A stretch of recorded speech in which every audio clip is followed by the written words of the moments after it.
I'm with you, Jake. General Motors, everyone.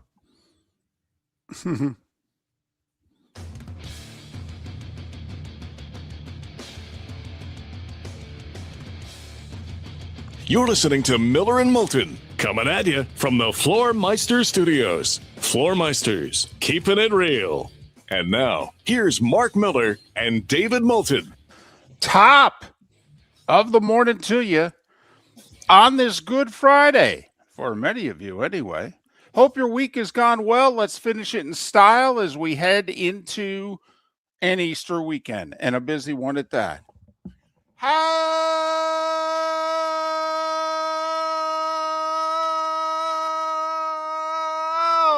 the heck are you, Miller and Moulton?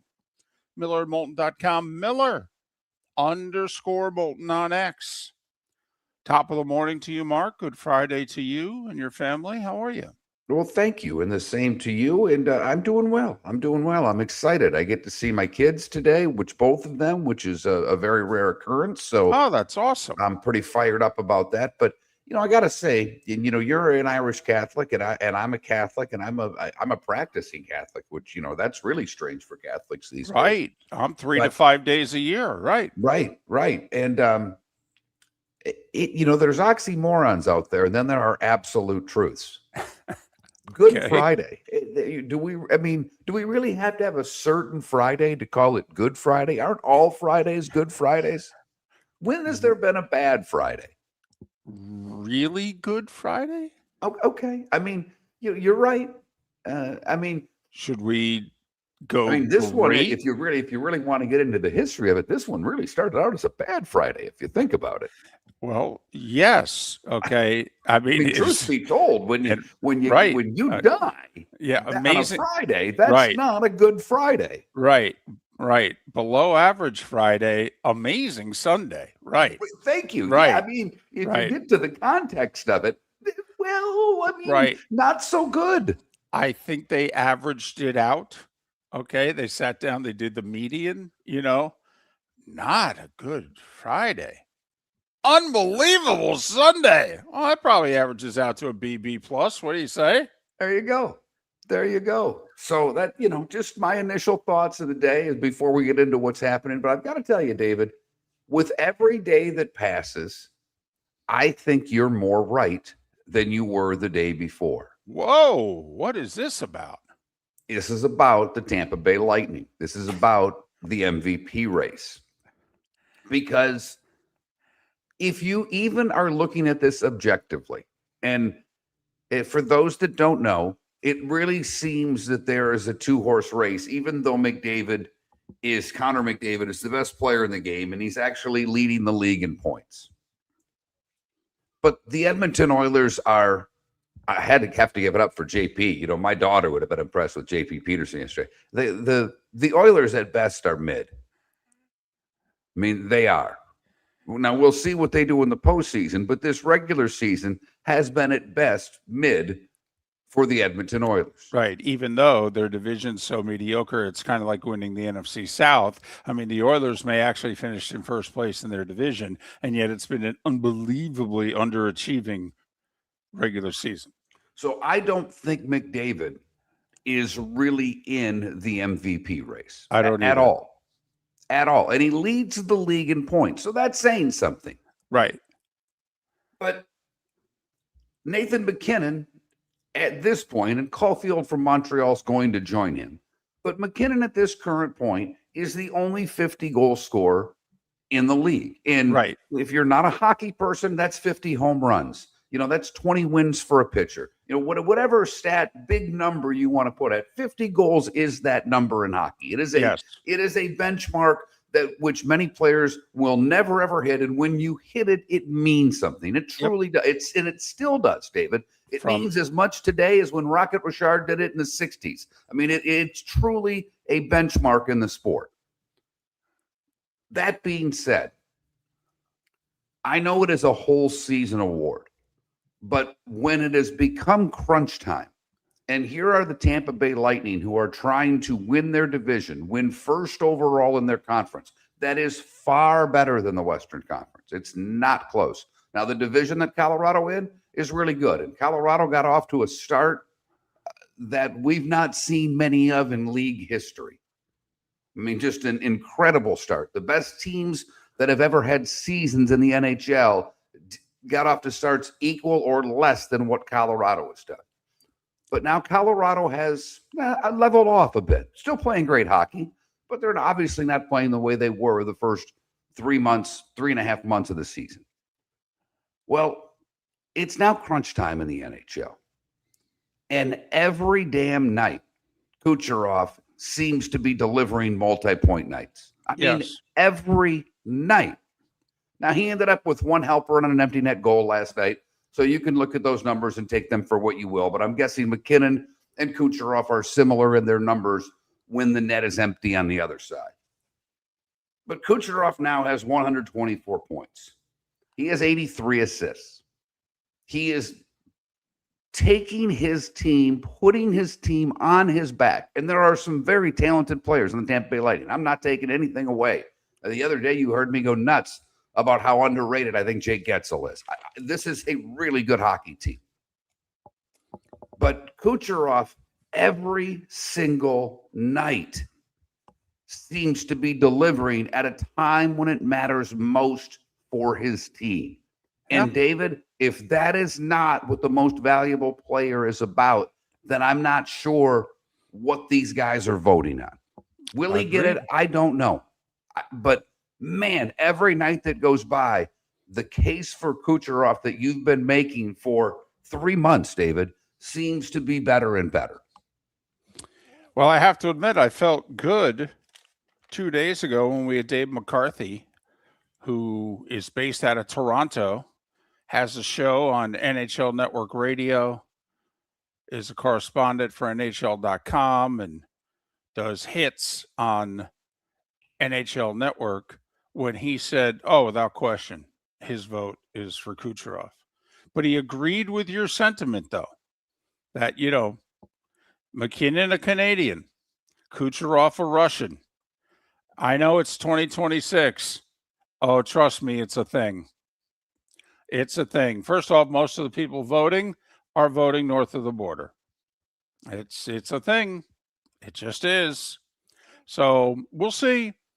We'll see. I do think in order for Kucherov to win the MVP, for Cooper to win Coach of the Year, the Lightning have to finish first. The Lightning had a great night last night. They won. Buffalo lost. The two teams are now tied. Tampa Bay has a game in hand, and Tampa Bay is the breaker at the moment. Now, these two teams are going to play next week in Buffalo. Seems like a fairly big game. I would like to think, by the way, that one of the two networks that cover this sport can figure out a way to get this game on television. I would hope so. I mean, it's probably going to determine the division winner and the number 1 or 2 seed in the conference. Tampa Bay's 2 points behind Carolina for the top overall seed. They would have the tiebreaker, by the way, which in hockey is regulation wins. If you look at the standing, all right, regulation wins is the tiebreak. And it's amazing how many games. I mean, teams have gone to overtime and shootouts over 20 times this year. I mean, it's just remarkable how many games in the NHL are not decided in 60 minutes. And there are a couple of theories about that, particularly when an Eastern Conference team is playing a Western Conference team. Many believe there's not the urgency to win in regulation in those games and play a little more conservative style, which is why David and I for years have tried to proclaim that the league needs to change the way points are given. And I go back to my first year working in professional hockey, 1994, 93, actually, working with Gino Briaco, who was the head coach of the Atlanta Knights. And we had a shootout in the league that I worked at. It was before the shootout had come to the NHL. And he's like, I got the tie. I got it. There's 2 points for a win. You split the 2 points up. But now that we have a winner and someone else getting a point, we're splitting 3 points up. A regulation win should be worth 3. I mean, he said this 30 years ago. He was right then. He's right now. By the way, David, Buffalo and Tampa next week, NHL Network. Oh, man. Oh, for goodness sakes. Please, somebody change that. They changed one recently. Okay, like 2 weeks ago, there was a game that wasn't supposed to get coverage, and I think they found a way to put it on Turner or something like that. But just please, my goodness. I don't think it's a night that they have games on. So, Oh, I and it's the know. night of the national championship. So you don't know, I don't, if I'm Turner or if I'm ESPN, do I really want to go up against something where I know I'm not going to draw any fans? Yes. Yeah, if you're covering the sport, yeah, that's what you do. You worry about your people. I understand. Just telling you what I'm seeing at this particular moment. But Kucherov, another 3-point night last night. As good of a season as Pittsburgh has, it just shows that when the Penguins play the elite teams of the league, they can't keep up with them. It has been an overachieving season for Sid and the Pens, but not when they play the good teams. And Tampa let them know that last night with a decisive victory at home against the Penguins. And as David mentioned, Buffalo lost. So now they are tied for first place in the division, 2 points behind Carolina that had a big win last night for first overall in the conference. Remarkable in both conferences. It's a 3-way tie for the final playoff spot in both the East and the West. And there's 5 or 6 games left basically in the season. And it's a 3-way tie for the final playoff spot in both conferences. Remarkable. That's what's on the line. That's why the difference between winning in a shootout, losing in a shootout could literally be the difference between going to the playoffs and staying home. And as we saw a few years ago, when the Florida Panthers got in by a point on the final day of the regular season, and went to the finals. So that's what's on the line in the NHL. And, I know we don't have a lot of association fans out there, but boy, oh boy, when you're trying to sell the end of your regular season, the NHL's got so much more going on with what David just said than the NBA, where the playoff races have literally been settled for at least a month. At least. And Luka hurt his hamstring last night. And as we all know, whether we've played sports at any level or whether we've just watched sports our whole lives from the comfort of a couch or a recliner, a hamstring injury, it could be minor. It could be a week. It could be a long time. And the playoffs start in 2 weeks. Hope it's okay. All right. Want to at least see the Lakers be as healthy as possible because obviously they're a team that attracts attention. Miller and Moulton. Your roof is your home's first line of defense. At Pelican Roofing of Florida, Ronnie John and their team bring years of experience to protect what matters most, your family and your business. From residential repairs to large-scale commercial roofing, we deliver honest work, fair pricing, and quality you can trust. An upgrade on your roof can lower your insurance costs. Don't wait for a leak to turn into a disaster. Call the experts at Pelican Roofing today. 1-866-9-PELICAN. That's 1-866-9-PELICAN. Online at pelicanroofingcompany.com. CCC 1332512. The Floormeisters just doesn't sell Cortec and carpet. They also sell a lot of wood. And what better time than now to stop in and see the nice folks at Floormeisters for some new hardwood for your home. With white oak wood starting at $4.99 a square foot, that makes it affordable for everyone. With 10 colors to choose from, they have a color for everyone. So stop in. 6281 Naples Boulevard, right next to Costco, or go to the web. It's floormeisters.com. Floormeisters.com. Floormeisters, just keeping it real. American Paint Supplies is your one-stop shop for all your coating needs and has been for 30 years. American Paint Supplies is also your #1 Festool dealer in Southwest Florida. If you are a builder, cabinet maker, painter, or power tool enthusiast, Festool craftsmanship can be found at American Paint Supplies. Celebrating 30 years of service, and Festool is celebrating 100 years of excellence. Come to American Paint Supply for a perfect pairing of service and expertise on 6100 Shirley Street, Naples, off of Pine Ridge, or online at AmericanPaintSupplies.net. Cape Coral Police Department is growing, and they want you to be a part of it. They're hiring new officers. Starting pay is between $74,000 and $90,000, depending on your experience. And with a $10,000 hiring bonus, you could be making $100,000. Enjoy paid holidays, off-duty details, plenty of OT opportunities. They're also hiring dispatchers and professional staff. So go to capecops.com. capecops.com. Be brave, be best, be Cape. This is Miller and Moulton.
No, Coffin Ball. I think they moved it a few years ago.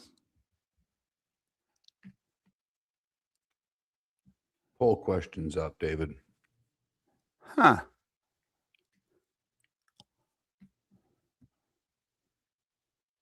I don't even know what the topic is. Well, it's a pretty easy one. Okay. You got 4 choices for a national championship. Pick who's playing. Huh. I figure it's timely.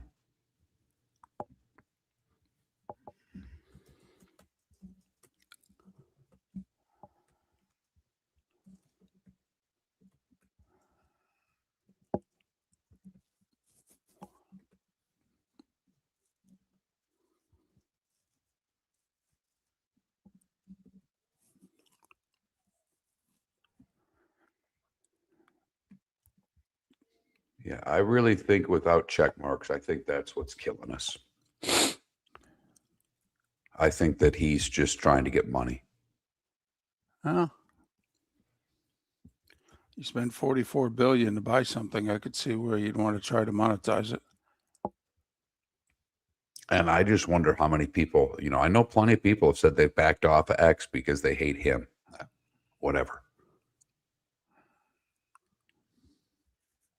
Are they going to be wearing long shorts, though, Paula? Paula, did you see that Turner is doing a Fab Five alternate broadcast? One of their channels, I think, is going to be those 5 guys.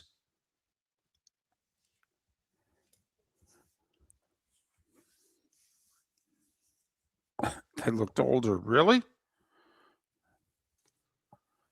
Yeah, since Weber was a freshman when I was a senior in high school. Freshman in high school Yeah, that's right. He was a freshman in high school because I remember when we beat him and our high school basketball team beat Country Day.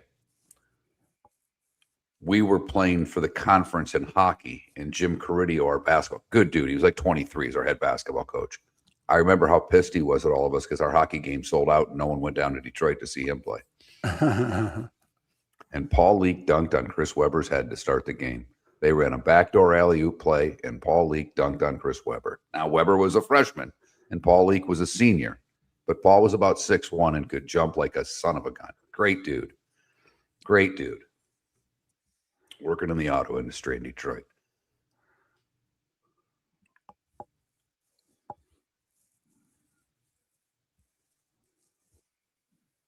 And our point guard from that team's already gone. Corey Phillips died way too young. Oh, that's a shame. Had a heart attack a couple of years ago. In fact, 2 of the players on that team passed already from, natural causes, but very, very young. Corey Ward was the other kid's name, and he did look like Barkley.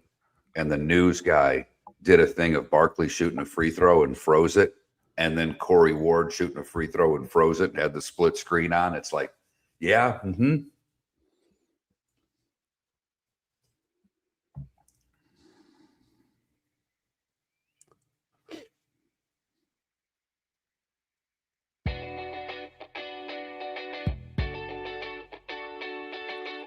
You're listening to Miller and Moulton. And now, here's Mark Miller and David Moulton. 21 minutes past the hour, the starting five, in a little more than 15 minutes' time. Pat Kirwan scheduled to join us midway through the show to look back at the NFL owners' meetings, and we begin to look ahead to the NFL draft. We'll preview the Final Four in a couple hours. Donnie Tyndall, all right, longtime coach at many different levels. Been a while since we've had him on the show. He will join us in a couple hours to break down the Final Four. Did I hear a rumor that you have a poll question done? Well, yeah. Final Four's tomorrow. Who's playing for the Natty on Monday? 4 choices. They're all up. It seems pretty simple. It's all right there for you. Michigan, Gotcha. Arizona, UConn, Illinois. I mean, you tell me who the championship game's going to be. All right. Okay. We hadn't discussed anything. You hadn't thrown anything out there. You just did it on your own. It just caught me by surprise. That's all. But yeah, it's an obvious. And you were paying attention that break, but you've been paying bills. You've been doing things. You've been very busy during the breaks. Yes. The past couple of days, David. Yes. So I just, you ignore me sometimes. I said, you know what? I'm going to ignore you. I'm just going to put the poll question up, and I think you're going to be happy because it's a sports poll question. Well, I got the joint accounts with the wife. I got a joint account with you. I got my own business account. I mean, I got a lot of checkbooks to balance. I got checks to write. I got another check to write over here during a commercial break to pay a credit card bill. Okay. Very busy. I have a lot going on during the break. I have a take. Yeah. Okay. Well, I just wanted to wrap up a bow on yesterday's poll question. We had a peanut butter and jelly poll question, and we had a burrito poll question. Right. I don't even care about the answers. I really don't. Because for whatever reason, I think X is playing a trick on all of us that they want us to get blue check marks because the poll question numbers are way, way down. Right. The text votes, if I would have been paying attention, were through the roof. We had plenty of people texting us their answers yesterday. And I don't just think it's a Miller and Moulton thing because my buddy in Charlotte, North Carolina, who hosts a nightly sports show or he's a sports guy on a news station, he was complaining about poll votes, and he and I went back and forth a little bit last night. But we got this text, David, that I have to share with you, and I laughed pretty hard. It says, it starts out, okay, I've always been partial to David on the show. Thanks for listening. But I may have to stop listening now because of his absolute disrespect for the king of peanut butters. And before you think I am not deserving of an opinion, my wife and I have a YouTube channel, and we eat PB&Js so often that it's a running joke in our content. We went to Alaska knowing prices would be higher. We stocked up with 12 to 14 cans of the big jars of peanut butter from Sand Clubs before we go. Now, I'd go to David for advice on fast food or Mark to advice for ways to be an amazing home chef. I feel like I have a hand when it comes to be the judge of a good peanut butter. There's only one. It's Jif. I hope David takes time to listen and reflect and be better. All right. Will do. In fact, you know what I'll do, sir? In honor of you and Mark, the next jar of peanut butter that is purchased will be Jif, and I will give it another shot. Okay. What is your peanut butter of choice? I've got a couple. Okay. Depending on where you live. Okay. Sometimes, but I grew up as a Skippy guy. Okay. All right. Well, you know what? You've never really had a nickname on this show. Keep going, Skippy. Yeah, I wouldn't go there. Okay. Go For there. today, I might, David. Yeah, you'll have a new co-host by Monday. Trust me. Okay. That won't fly. But Miller and Skippy. although at least people have had nicknames for both of us, so and that's pretty mild. on the nicknames that have been given to either one of us over the years. So I probably should have a better sense of humor about that. All right. But I wanted to get that out. Now you can Okay, give your that's take. I didn't fair. mean to interrupt, but No, I that's thought fair. I thought it was worthy to put a little bow on our poll questions for yesterday. It was a long text and a funny text, and I thought it was worthy of airing. Well, first off, 12 to 14 jars of peanut butter. I mean, how long were you in Alaska? 3 years? I mean, my goodness, it's a lot of peanut butter. Wow. All right. In the remaining moments we have in this segment, I just want to throw something out there which I think may surprise you. It may not, but it may surprise you. I'm angry at Tiger. I'm more angry at the people around Tiger. And I don't mean his friends. I mean the media. Okay, I am. Okay, he's gotten a pass for 20 years, and no need for me to go down that road again. You all know how I feel about it. All right, but Mark, you know how I feel about this. Why are videos being released, okay, for any of us when we get pulled over and are arrested for being impaired? No, I'm serious. Why is that something that the public has a right to see? Okay, I totally get having the video and using it in court. I totally get it. I don't understand why is that. It's like 911 calls. You know how I feel about that. People going through maybe the worst 30 seconds of their life on the phone in a sheer panic. Why do we have the right to hear that? Why? Why should they be exposed, like victimized again like that? Listen, I mean, in one sense, I really hope Tiger is knocked down about 17 notches after this. But having that video released, that's crap.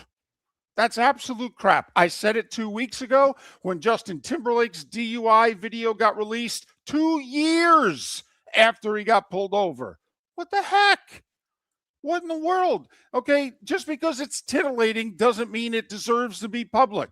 Just because it's great material for TMZ doesn't mean it deserves to be public. Mark, I get pulled over, okay, and arrested on a DUI. What right does America have to see that video? Help me out here.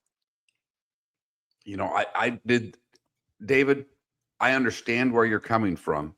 And I wish I knew you were going here because I might have researched a little bit on this. I am guessing that this, with the Freedom of Information Act, became public. You know, once it goes to court, right? Because Tiger pleaded not guilty. So they were in court. Evidence was put in. And at that moment, it becomes public domain. I think that's why. And I think you know that. I think you know that. I understand. I get it. I understand. This is not something that happened 2 weeks ago for the first time. I'm just saying, okay, why? Why? No, I don't know the answer to that. What right do we have to see that? I mean, why are you doing this? Just to humiliate someone? Embarrass? Yeah, we got pulled over for being impaired. What do you think the video is going to look and sound like? And I want Tiger to be brought down 17 notches, but I think having the video released is unfair to him. I do. Well, and the other side, like, just to kind of compare, I think the Timberlake thing ended, so it came out after everything was done. And I'm just trying to, I guess, make somewhat of a point here. Aren't you innocent until proven guilty? Thank you. Can we just go by that simple premise that in this country, sorry, I forgot the Jack Nicholson. In this country, I need Chicky money before Chicky. But the premise of our whole justice system is innocent until proven guilty. And in the opening court, we get that out. So the court of public opinion is seeing all of this stuff before, you know, he wants a trial by jury. We think it's going to be settled. But boy, it's going to be tough to get one that's impartial because they're not going to have to know who the most important golfer in the world is right now. And he still is at 50. So I hear you, David. I don't think it's right. And I get that when you're famous, when you're a celebrity, I get that the rules are different for you, usually in your favor. Okay. This time not. So, okay. But I don't think it's right. I don't think anybody. Okay. Joe in the Cape, Peter in St. Pete. Okay. Tommy in Jacksonville. I don't think Henry in Huntsville. You know what I'm getting at here. I don't care who you are.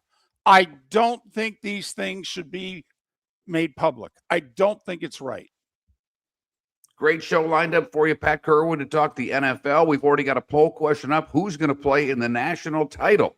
Go to that Mark Miller, the David Moulton, or Miller_Moulton to vote. The starting five next. American Paint Supplies is your one-stop shop for all your coating needs and has been for 30 years. American Paint Supplies is also your #1 Festool dealer in Southwest Florida. If you are a builder, cabinet maker, painter, or power tool enthusiast, Festool craftsmanship can be found at American Paint Supplies. Celebrating 30 years of service, and Festool is celebrating 100 years of excellence. Come to American Paint Supply for a perfect pairing of service and expertise on 6100 Shirley Street, Naples, off of Pine Ridge, or online at AmericanPaintSupplies.net. The Floor Meisters just doesn't sell Cortec and carpet. They also sell a lot of wood. And what better time than now to stop in and see the nice folks at Floor Meisters for some new hardwood for your home. With white oak wood starting at $4.99 a square foot, that makes it affordable for everyone. With 10 colors to choose from, they have a color for everyone. So stop in, 6281 Naples Boulevard, right next to Costco, or go to the web. It's floormeisters.com. Floormeisters.com. Floor Meisters, just keeping it real. NBA Commissioner Adam Silver will visit Lee County in April as he is recognized by the Edison Awards as their Achievement Award honoree. His recognition not only highlights his leadership within professional sports, but also his broader influence on business, technology, and social responsibility. The Edison Awards recognize thought leadership from around the globe, making Silver's visit a significant moment for Lee County.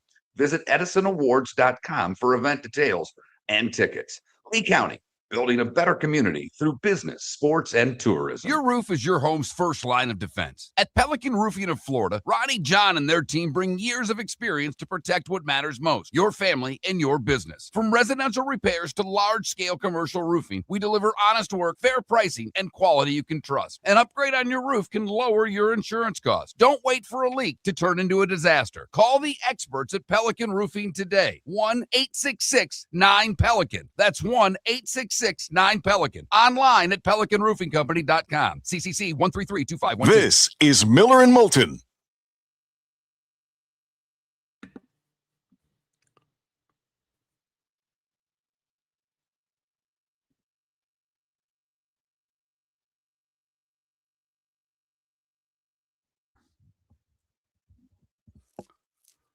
I hope Tommy in Jacksonville didn't get too upset. Tommy used to work on the docks. I will say I now know these votes are really screwed up because I voted already and my vote's not showing. Ah. I mean, literally, I voted and there it says we have one vote right now and it's not the game I voted for.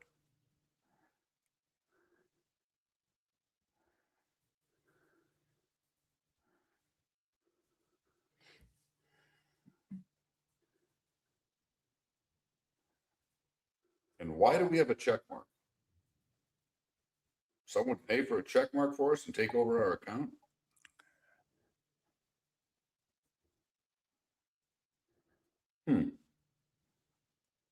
I am really confused.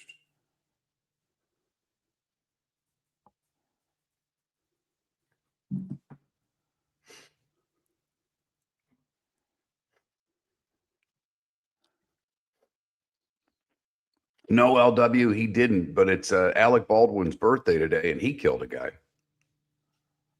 Well, not a guy. Was it a guy or a girl? He killed somebody. You ever kill anyone? A woman. Yeah. No, sir.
Well, I didn't think it was a bad in the early parts of X, Javier, but it has gone. I don't know what's going on.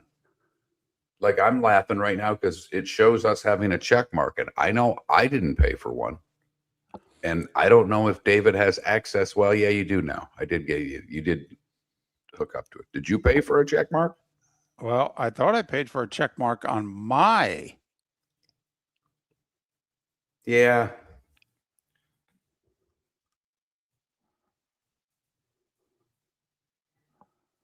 No, you didn't. You paid for one on ours. Oh, good.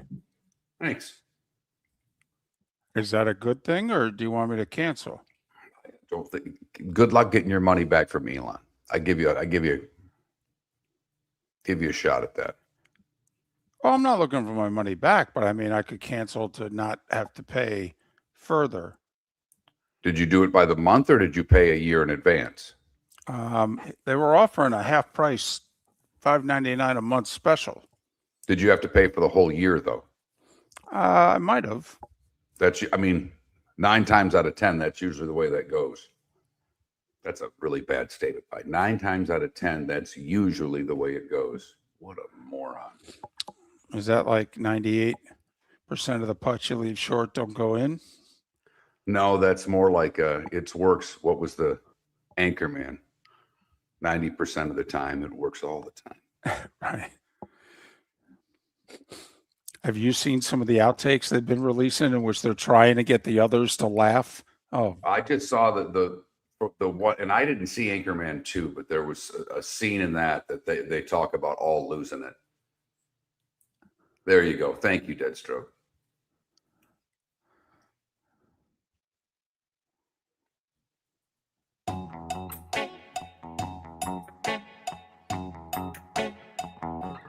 You're listening to Miller and Moulton. And now, here's Mark Miller and David Moulton. 22 minutes till the top of the hour on this Good Friday. We hope you've had a terrific week. Thanks for ending it with us in some way, shape, or form. We are Miller and Moulton, millerandmoulton.com, Miller_Moulton on X. Our poll question's a simple one. Got the men's Final Four tomorrow. Who are the 2 winners going to be? Who's going to be playing Monday night?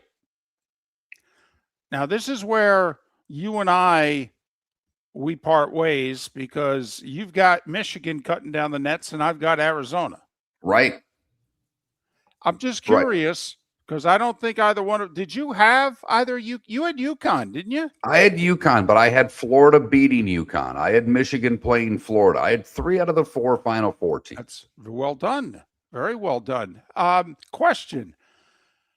Do you have a team you like in the first semifinal? I mean, it's the game not getting talked about, but I mean, the point spread's exactly the same as the Arizona-Michigan game. I mean, it's a virtual toss-up. You got a gut feeling on who you like more? Oh, yeah. I like UConn more. I would bet UConn. I just look at it. Underwood's a good coach. Don't get me wrong. These guys are all good coaches at this level. I mean, I'm not trying to take anything away, but I just think what I've seen out of UConn in the tournament, and other than a bad first half against Duke, their offense, the motion that they run, the things that they do give teams problems. And I think they're very good defensively. I like their big men. Illinois is a big team, but I like the way the big man for UConn plays. So I would like to see an all Big Ten final. I'd like to see them finally cut the damn nets down for the Big Ten conference. I would. But I think it's going to be Michigan and UConn. I still think Michigan's winning the whole thing. I've thought it since February. And we'll point it out yet again. The Final Four is on TBS. TBS, not CBS. Final Four is on TBS. Women's Final Four beginning tonight's on the 4-letter network. Time now for The Starting Five. 5 big stories you need to know. Here is the Starting Five. Brought to you by Lee County, Florida. One of the 5 fastest growing counties in Florida, building a better community through BST, not BLT, BST. Business. Had BLTs sports. for lunch yesterday. Okay. They're delicious. They are. Yeah. So that's interesting. On PB&J Day, you had a BLT. Well, there are limitations here at the Hope Lodge. Okay, I was just. No, trying I've just to be got one witty. shelf, and it's like sometimes there was some bacon left. It's like we got to get rid of the bacon. Time for the bacon to go. Let's have BLTs. Okay. So brought to you by Lee County, building a better community through BST, Business, Sports, and Tourism. Women's Final Four begins tonight. 4 1 seeds, fifth time. That's happened on the women's side. It's happened twice on the men's. South Carolina, UConn's the early game, 7 o'clock on ESPN. When's the last time you could get Dawn Staley's team in 6.5 points? Do you think that's happened this decade? I mean, my goodness. But UConn's 38-0. And Gino, I think, is going for his 13th title, something like that. Usually, once he gets to the Final Four, he doesn't lose. In fact, I don't think he's ever lost a title game. The other semifinal, Texas and UCLA. UCLA only has 1 loss on the season. Texas has 2. Texas, 1.5 favorite. Both games on the 4-letter network. Tomorrow, the men's Final Four, the semis in Indianapolis on TBS. 6 o'clock or thereabouts. Illinois, a 1.5-point favorite over UConn. Close to 9 o'clock or thereabouts. Michigan, Arizona. Michigan, a 1.5-point favorite. Illinois has never won it. Michigan hasn't won it since 89. Arizona hasn't won it since 97. UConn hasn't won it since 24. NIT final, by the way. It'll be Auburn against Tulsa Sunday night on ESPN2. Baseball. Listen, there were 3 games yesterday, but the biggest story is in Pittsburgh. I think this is the best moment for a Pittsburgh sports fan since Crosby and the Penguins last hoisted the cup. The Pirates are all in. The Pirates have the best prospect in Major League Baseball. He's 19-year-old shortstop Connor Griffin. They started the year by putting him at AAA. No one thought he deserved to be at AAA. Turns out he's going to be there a week. They called him up. They did better than that. Apparently, they're also going to sign a 9-year, $140 million contract. So this 19-year-old kid's going to be a Pirate for 9 years. That includes 2 years of free agency, by the way.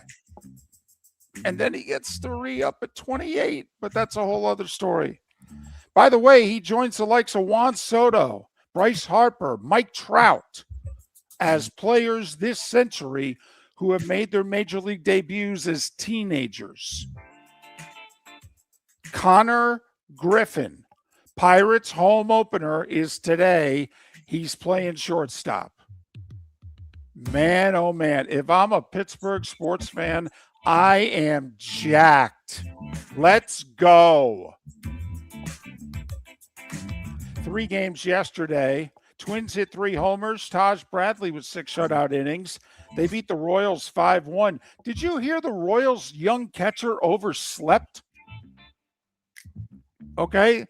They had to say to Salvador Perez, I know you're planning on DHing today. You got to catch. Why? We don't know where the other guy is. They couldn't get a hold of him. Man, that's not good. That's not good. It's one thing oversleeping at tea time. It's another thing oversleeping a Major League Baseball game. And if you don't have someone from the Major League Baseball offices to drive you to the game, you're going to be late. Atlanta with an 8-run fifth without a homer, by the way. In the Braves' 17-2 win over Arizona. Giants 3 in the first, 2 in the third, beat the Mets 7-2. The White Sox were supposed to have their home opener yesterday. It was postponed early in the day because of weather. It'll be them and the Blue Jays for the home opener later today. Now, David, there were only 3 games, but the Braves tied the rest of the league in scoring. The Braves had 17 runs. The other 5 teams combined had 17 runs. I just love the fact they scored most of those runs without homers. You don't see that much anymore. NFL, the news happened during our show yesterday. The Raiders signing 37-year-old Kirk Cousins, but he will be 38 before the season gets underway. He turns 38 in August. Cousins signed technically a 5-year, $172 million deal. It's really a 1-year, $20 million deal. The Raiders would then have to pick up a 2-year, $80 million option. Then after picking that up, they'd have to pick up a 2-year, $72 million option. But it's 1 year, $20 million, fully guaranteed. Mark, do you know what next year is for Kirk Cousins in terms of how many consecutive years his contract has been fully guaranteed? His whole time in Atlanta, his whole time in Minnesota. So Right. that is that 6? Yeah, I believe so. That's 6, and then I would Washington. think his last 2 he was franchise tagged in Washington, so that's 8. Right. I'm going to say 9, David. My answer is 9. We're going higher. This Damn will it. be the 11th consecutive season that Kirk Cousins' contract is 100% guaranteed. Okay, on the Business of Football Hall of Fame, Kirk Cousins, right there. Stephon Gilmore, who didn't play last year, retired after a terrific 13-year career. He was Defensive Player of the Year with the Patriots 1 year, first-round pick of the Bills. And linebacker Anthony Walker Jr. retired, a 30-year-old, played a couple games with the Bucs last year, played a couple years with the Dolphins a few years earlier. He called it a career. 14 games in the NHL last night. 14. So many of them with playoff ramifications. Lightning beat the Penguins 6-3. Sorelli with the hat trick. They're tied for first with the Sabres, who lost to Ottawa 4-1.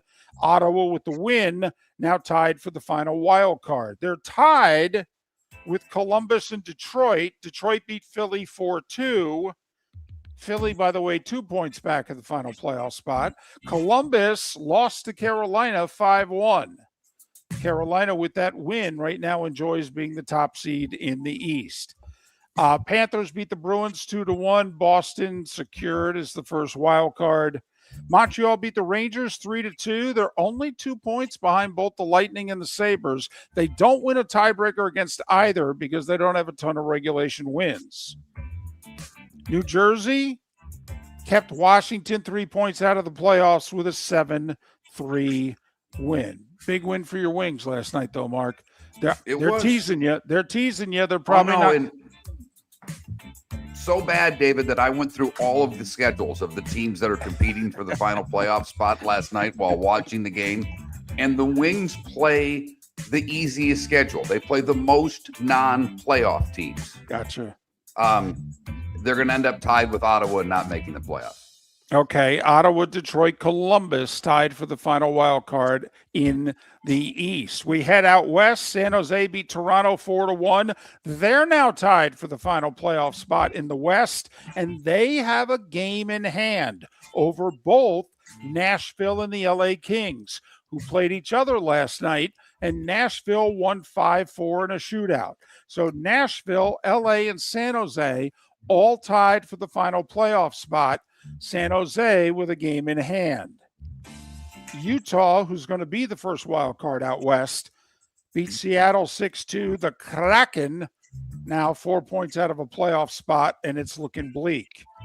Remember, new coach in Vegas, they're 2-0. Of course, it helps that they were playing Vancouver and Calgary, but still, Tortorella's 2-0 with Vegas. They doubled up the Flames 6-3. Edmonton's quietly won 5 in a row. They're also now quietly tied for first with Anaheim. They beat Chicago 3-1. Dallas keeps Winnipeg 3 points out of a playoff spot with a 3-0 win. Remember Olympian Matt Boldy?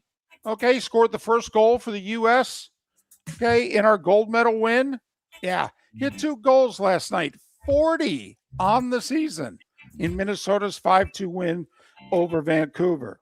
6 games in the NBA. Oklahoma City blew out the Lakers by 43. Luka hurt his hamstring.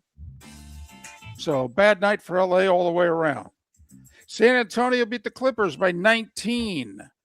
Right now, the Clippers have fallen all the way to the 9 seed. Detroit got the better of Minnesota, 113-108. AE took the night off. That means he is also ineligible for all the NBA awards that they give out.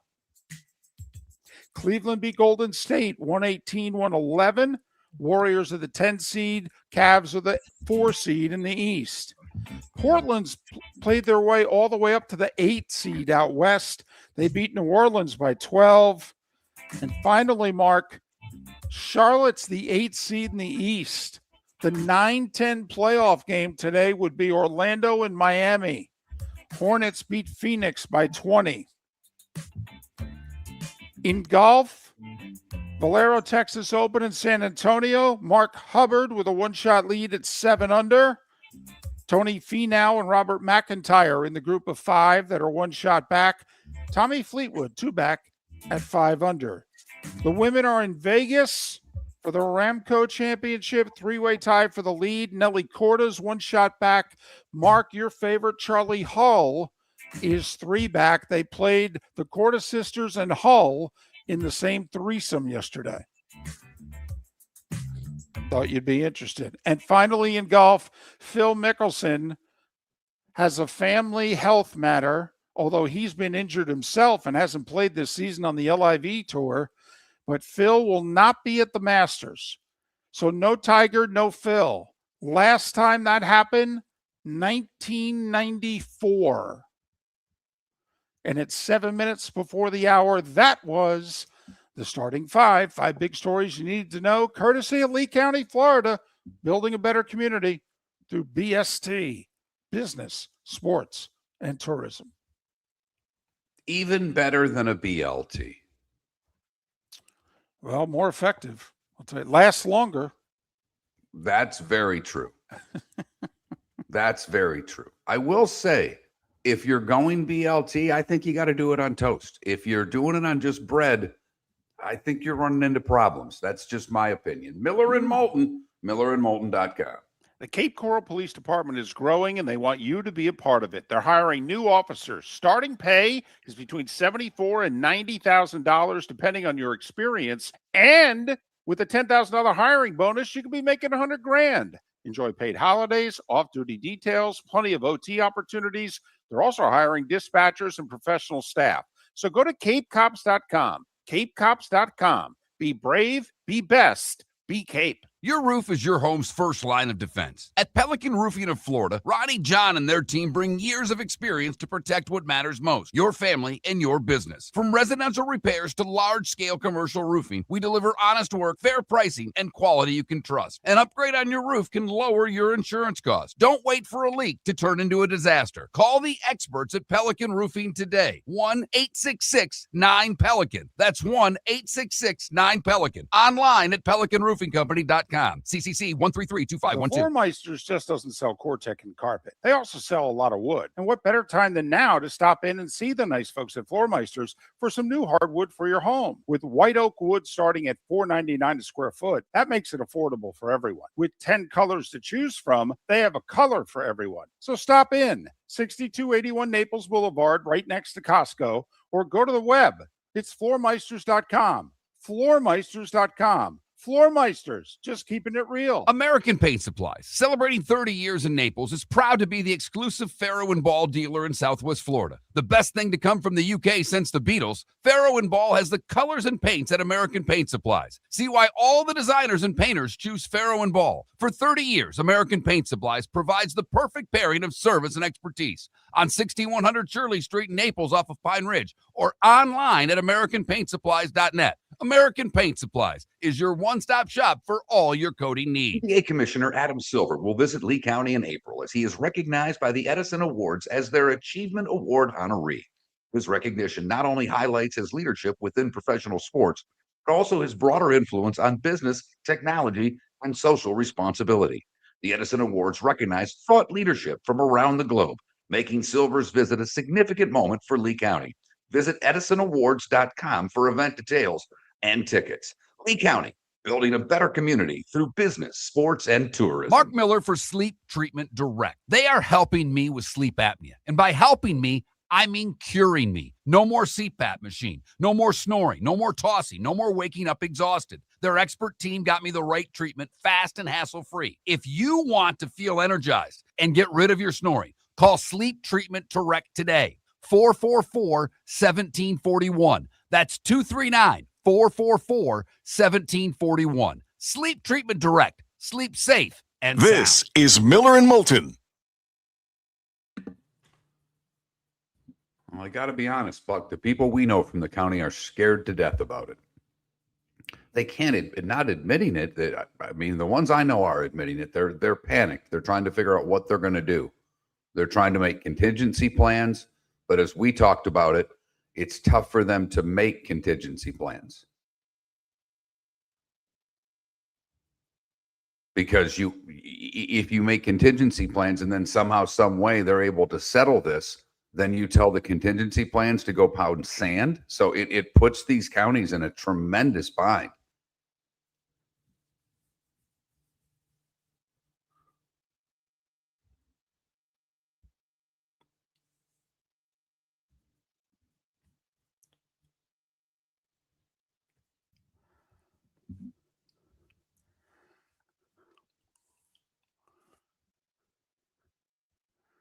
You talking about spring training there? Yeah.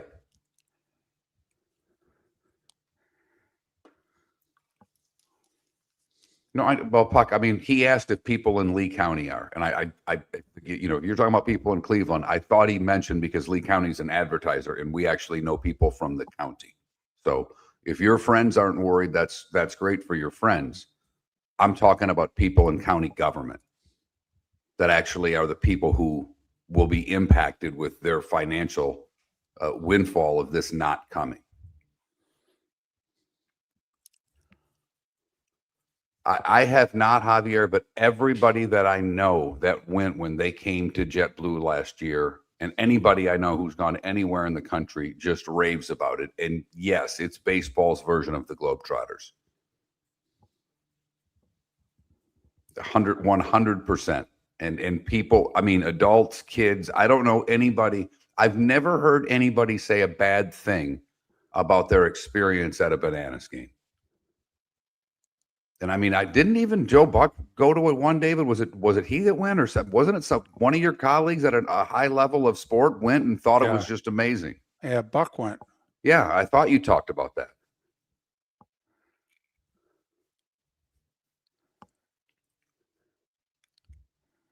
He's doing another game too, like on the 15th of April. Doing this one baseball game a year thing. I think there's a chance late in his career, because he's in his mid-50s now. I think there's a chance that Joe finishes his career like doing baseball with a team for a few years. Doing the Enberg thing like he did with the Padres for years, going back and doing the would it be the Cards? I think it depends on where he's living. Okay. Like I think he's staying in St. Louis because of his mom. Okay. But she's from Denver. Okay. But I'll be curious, 7-8 years from now. But I would think. I mean, how old are the twins?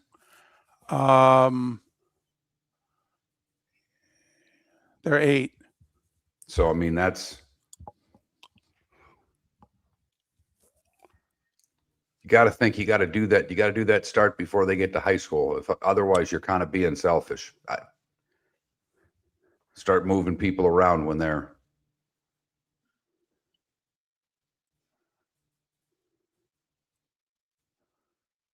No, you're not. It's a set amount for the number one pick, Ambient. Set amount. Has been for several years.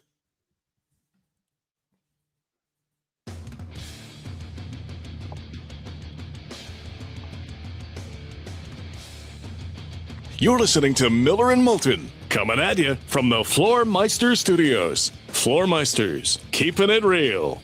And now, here's Mark Miller and David Moulton. Hour 2 of Miller and Moulton on this Good Friday. Thanks so much for being with us. An early happy Easter greeting to one and all this weekend. Obviously a busy sports weekend. Women's Final Four tonight, men's Final Four tomorrow. Never mind the fact we're in the final 2 weeks of hockey, basketball. We're beginning, we've got more home openers in baseball today. That's how early we are still in the Major League Baseball season. But we've got a lot going on. We had people asking in our Twitch chat room, some questioning, which surprises me, actually, some questioning the Kirk Cousins signing for the Raiders. I think I speak for you in saying that yesterday we were unanimous. We thought it was almost brilliant by the Raiders. Yeah, one, we talked about it yesterday when it happened. Now, I know everybody's checking in and checking out, so I don't look at it that way, but it's a 1-year deal.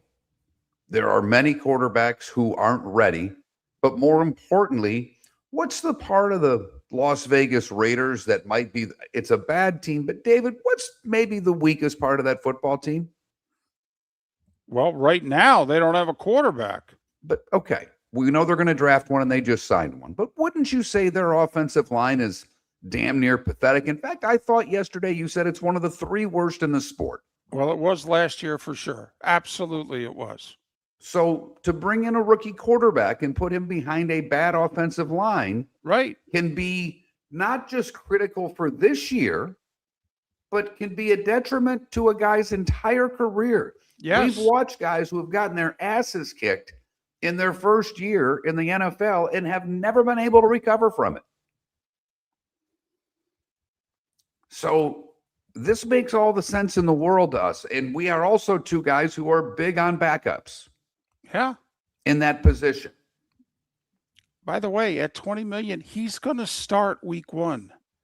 This has Kurt Warner, Eli Manning written all over it. Where Kurt Warner started the first 9 games of the year. And then they're like, it's Manning's time. And they went with him. And they probably shouldn't have. Okay, because we're actually in the middle of a playoff race. At the time they benched Kurt Warner, they were actually in the playoffs for the Giants. But they're like, we don't care. This whole season's about what? Developing number 10. That's our future. Because here's the other thing you're getting with Kirk Cousins. Because you paid him $20 million, fully guaranteed. He's happy to be in Vegas. You gave him what he wanted. Okay, he's going to fully embrace the role. Kurt Warner was not crazy about being the mentor for Eli Manning because Kurt was still trying to reestablish himself after St. Louis. He hadn't taken the Cardinals to the Super Bowl yet. He was considered on the downside. Kurt's like, I'm not on the downside. I just needed a chance. Okay, Kirk Cousins is all in on Fernando Mendoza. Okay, Mark, in essence, he's got a personal quarterback coach in Kirk Cousins. And even more than that, a bit of a personal life coach. I mean, really and truly, this is you're right on the quarterback thing, but come on. What we know about Mendoza is he seems to be the genuine article. He seems to be a really good guy. Well, all accounts are so's Kirk Cousins. So you have 2 similar personalities, one teaching the other how to play this game at the highest level. And instead of just throwing Mendoza to the wolves and letting him start on week 1 when he very well might not be ready, he gets time to learn the position. Everything about this makes sense to me. Everything. I think there are a bunch of teams that screwed up by not getting Cousins, David. Well, the one thing we know about Kirk Cousins is he doesn't go somewhere where he doesn't want to go. You know, the Jets, you go way back to before he signed with Minnesota. Jets offered him the most money. He didn't want to go play for the Jets. He ended up going to Minnesota for less. He left Minnesota. Why? He and his family wanted to retire in Georgia, near Atlanta. That's where her side's from. So he went to go be a Falcon. The Falcons ended that relationship. Kirk Cousins didn't want to end that relationship. The Falcons did. And Kirk's near the end. Kirk's already lining up the broadcasting gig. He did the playoffs with CBS last year, got good reviews. Kirk's got the network broadcasting gig lined up. So he's going to play for as long as he can.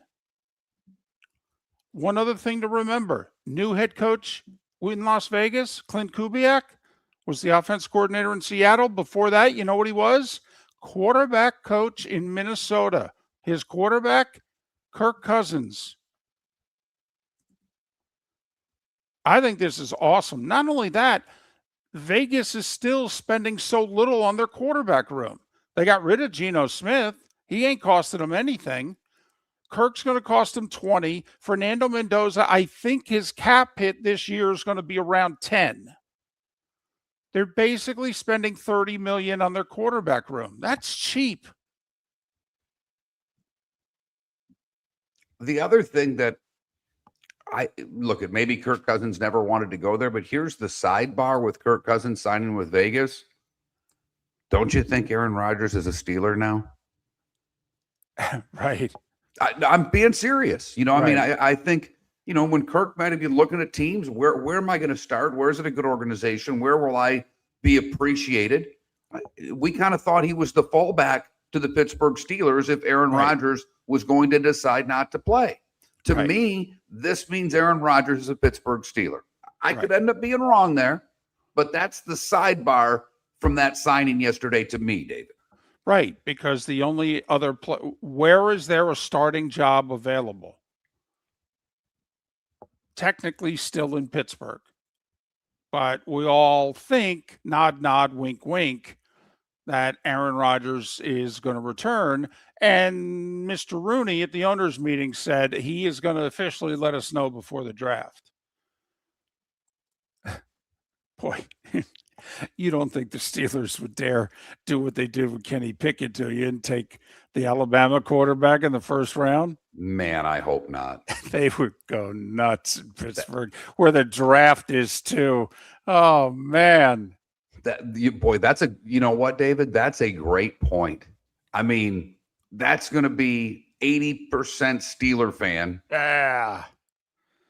Oh, At Point, I think yeah. Point State Park, it's called there, where the rivers come together, and they would, and the poor kid would get crucified for just getting his name called. I mean, this would be it. And there are guys that have been able to get through it. I mean, was it, you know, I'm trying to think was it the Randall Cunningham draft when, I mean, he just got, when they weren't expected. No, There's a Donovan McNabb. Donovan McNabb. Sorry. Oh, no. Sorry. Eagles fans did not want Donovan McNabb. Yeah, They that's went it. I nuts. apologize. Right.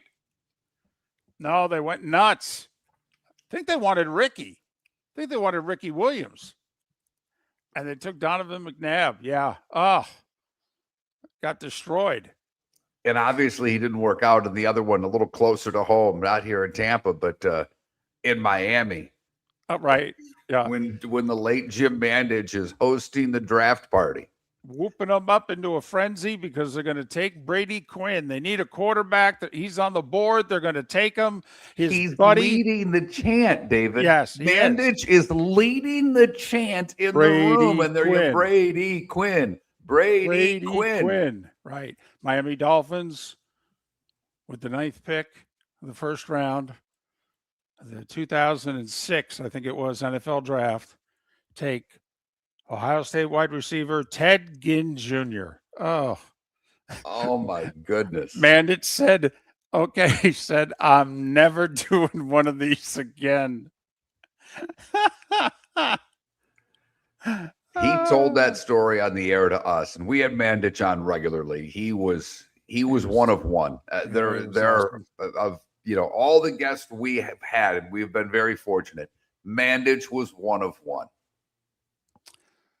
He was tremendous. He certainly was. Dolphins broadcast haven't been the same. Hell, franchise hasn't been the same since losing the Mad Dog. There's no doubt. Yeah, really. Can't disagree with that. That's for sure.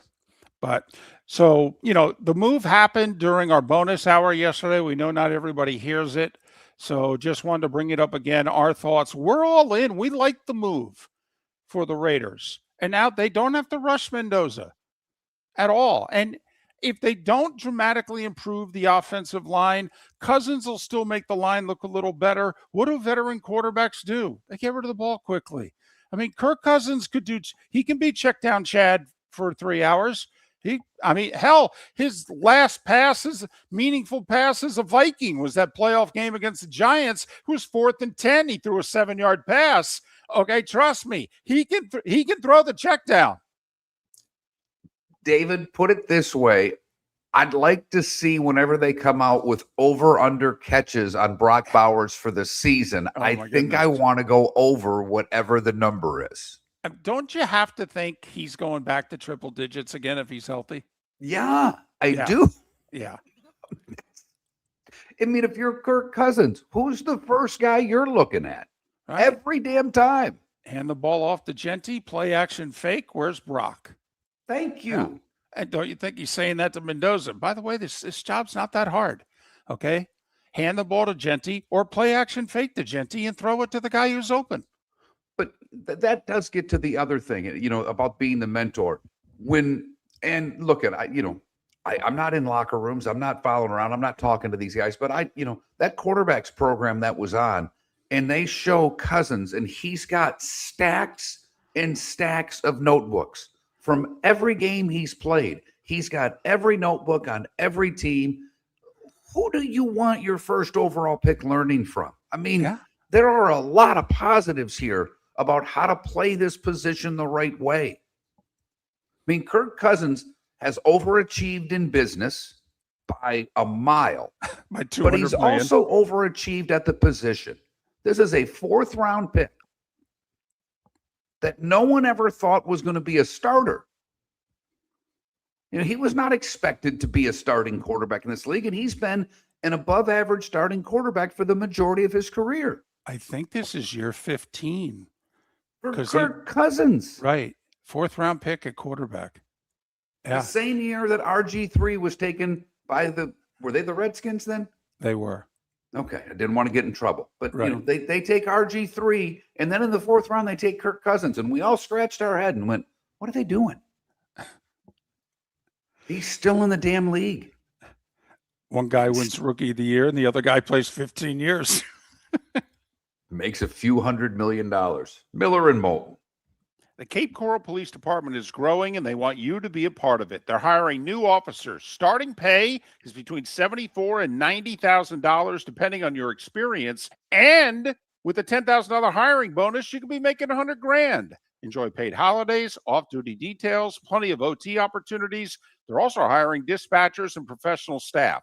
So go to capecops.com. Capecops.com. Be brave, be best, be Cape. American Paint Supplies, celebrating 30 years in Naples, is proud to be the exclusive Farrow & Ball dealer in Southwest Florida. The best thing to come from the UK since the Beatles, Farrow & Ball has the colors and paints at American Paint Supplies. See why all the designers and painters choose Farrow & Ball. For 30 years, American Paint Supplies provides the perfect pairing of service and expertise on 6100 Shirley Street in Naples off of Pine Ridge or online at AmericanPaintSupplies.net. American Paint Supplies is your one-stop shop for all your coating needs. The Floor Meisters just doesn't sell Cortec and carpet. They also sell a lot of wood. And what better time than now to stop in and see the nice folks at Floor Meisters for some new hardwood for your home. With white oak wood starting at $4.99 a square foot, that makes it affordable for everyone. With 10 colors to choose from, they have a color for everyone. So stop in, 6281 Naples Boulevard, right next to Costco, or go to the web.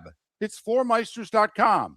Floormeisters.com. Floormeisters, just keeping it real. Your roof is your home's first line of defense. At Pelican Roofing of Florida, Ronnie, John, and their team bring years of experience to protect what matters most, your family and your business. From residential repairs to large-scale commercial roofing, we deliver honest work, fair pricing, and quality you can trust. An upgrade on your roof can lower your insurance costs. Don't wait for a leak to turn into a disaster. Call the experts at Pelican Roofing today. 1-866-9-PELICAN. That's 1-866-9-PELICAN. Online at PelicanRoofingCompany.com. CCC 1332512. This is Miller and Moulton.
Wow, I thought Paramount was getting the streaming rights to the Masters. I didn't realize Amazon's got the first 2 hours, David. Did you know that? I just saw that. Yeah, I didn't know it until they announced it a couple days ago. Terry Gannon, I guess, is the host, which is interesting because he's an NBC guy.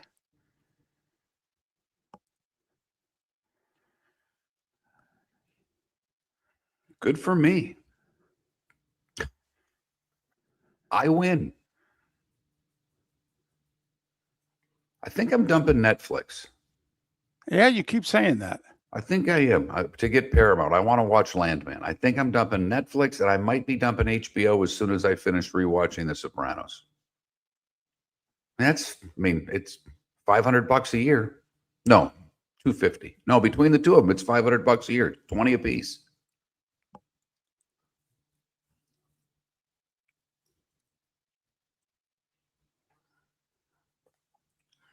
That's what everyone says. All the clips I've seen are tremendous.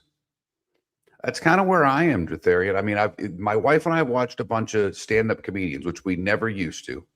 But I mean, I've watched 5 or 6 shows. Other than that, I don't watch Netflix at all.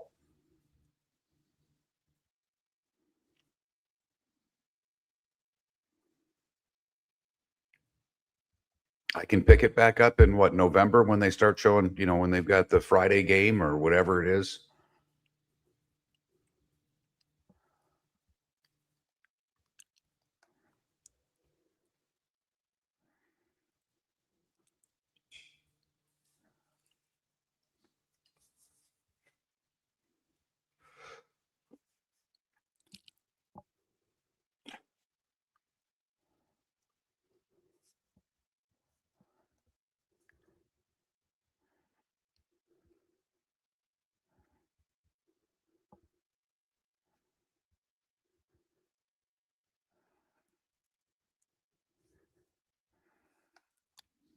And Jules, I think that's a great show, but is it great every year? Like, I mean, is it once you've seen it, is it still good every year? Because I thought year 2 paled in comparison to year 1.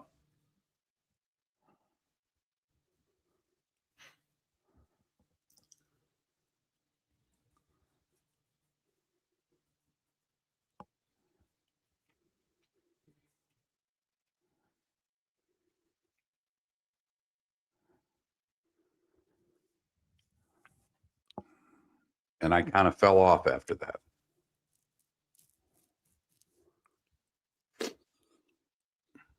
I got you. All right.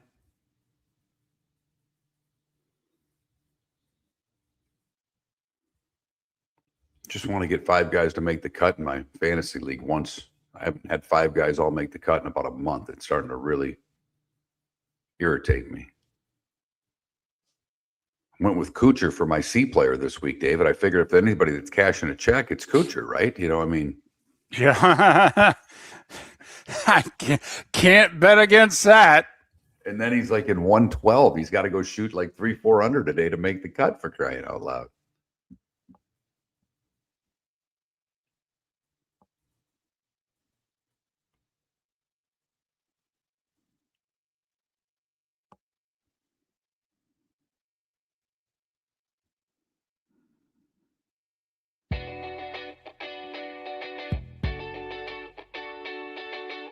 You're listening to Miller and Moulton. And now, here's Mark Miller and David Moulton. 21 minutes past the hour. Pat Kirwan will join us 40 minutes from now. He was at the owners' meetings in Arizona. We'll look back at those. There's a lot of gossip that goes on there, too. Okay, we'll get Pat to tell us some things that he heard around the water cooler or the bar, wherever the case may be. Donnie Tyndall in a little over an hour. Final Four this weekend.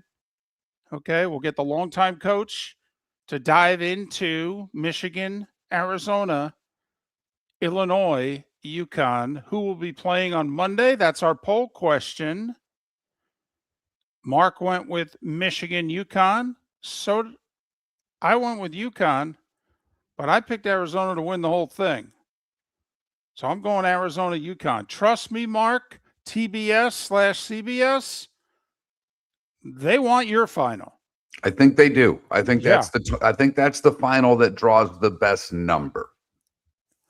Okay, it is interesting because obviously with Illinois, potentially the Chicago market, obviously a huge market, but UConn really a blue blood. Whether you think of them as a blue blood or not, in the last quarter century, they are clearly a blue blood. No doubt.